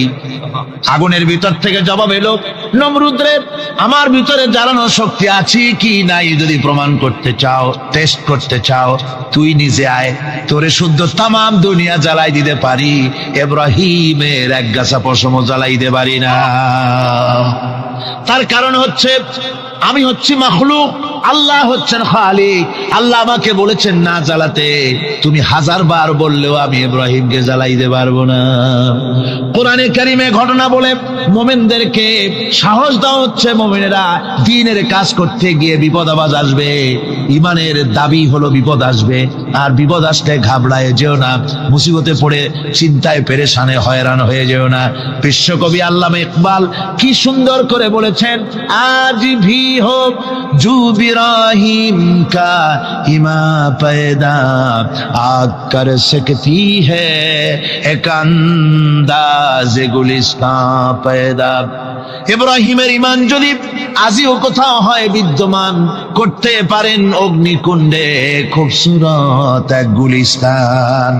আজও যদি আগুনের ভিতরে কোন নমরুদ কোন ইব্রাহিমকে যদি ফেলে দেয়, আল্লাহ রাব্বুল আলামিন আজও আগুনকে ফুলের বাগান বানায়া দিবেন। সুবহানাল্লাহ। ভয় পাওয়ার কারণ নাই, চিন্তা করার কোনো কারণ নাই। আমার বন্ধুগণ, হযরতে হুদ আলাইহিস সালামকে যখন সমাজের লোকেরা, রাষ্ট্রের লোকেরা ঘিরে ফেলে দিল, সমাজ শক্তি, রাষ্ট্র শক্তি যখন তাকে ঘিরে ফেলে দিল, ষড়যন্ত্রের পাহাড় তুলে দিল, তারে মেরে ফেলে দিবে, হযরত হুদ দেশ থেকে তা পালায় গেলেন না, ভয় পেলেন না। হযরতে হুদ আলাইহিস সালাম বললেন, কোরআনে কারীমে হযরত হুদের কথা কোট করা হলো, ফাকিদুনি জামিআন সুম্মা লা তুনজিরুন। সম্মিলিতভাবে ষড়যন্ত্র করো আমার বিরুদ্ধে, সবাই মিলে ষড়যন্ত্র করো, সুম্মা লা তুনজিরুন, আর আমাকে এতটুকু অবকাশ তোমরা দিও না। ইন্নী তাওয়াক্কালতু আলাল্লাহি রাব্বি ওয়া রাব্বিকুম, আমি ভরসা করেছি সেই আল্লাহর উপরে যার কুদরতি হাতের ভেতরে, যিনি আমাদের রব তোমাদেরও রব, আর যার কুদরতি হাতের ভিতরে তামাম পৃথিবীর জানগুলি যার হাতে, সে আল্লাহর উপরে ভরসা করেছি। ষড়যন্ত্র যদ্দূর আছে করতে থাকো, আমি ষড়যন্ত্র পরোয়া করি না। সুবহানাল্লাহ। এটাই হলো মুমিনের কোয়ালিটি। শুধু ঈমান, লা ইলাহা ইল্লাল্লাহ মুহাম্মাদুর রাসূলুল্লাহ, গরুর গোশত খাই, আর রবিউল মাস আসতে পরে ইয়া নবী সালাম আলাইকা, ইয়া রাসূল সালাম আলাইকা, তারপরে গরম গরম জিলাপি আর রসগোল্লা খাইলাম খুব বেশি করে, এর নাম মুমিন নয়। মুমিন হচ্ছে তার চলায় ফেরায়, ওঠায় বসায় সাহসিকতার তার এক আন্দাজ তৈরি হবে সে। আমার ভাইয়েরা, বিপদে অবিচলতা আমাদেরকে পয়গম্বরেরা শিক্ষা দান করেছেন। আমরা দেখতে পেয়েছি বিশ্বনবী জনাবে মুহাম্মদুর রাসূলুল্লাহ সাল্লাল্লাহু আলাইহি ওয়াসাল্লাম হিজরতের রাত, কাফেররা চতুর্দিকে দাঁড়ানো, হযরত জিবরাইল এসে বলেন, ইয়া রাসূলুল্লাহ, হে কাফেররা চতুর্দিকে ঘিরে দাঁড়িয়েছে, গভীর রাত, এখন হাতে তাদের তরবারি, সকাল হলে পরেই তারা আপনাকে মেরে ফেলে দিবে, তাড়াতাড়ি ওঠেন, মদিনার দিকে চলে যান।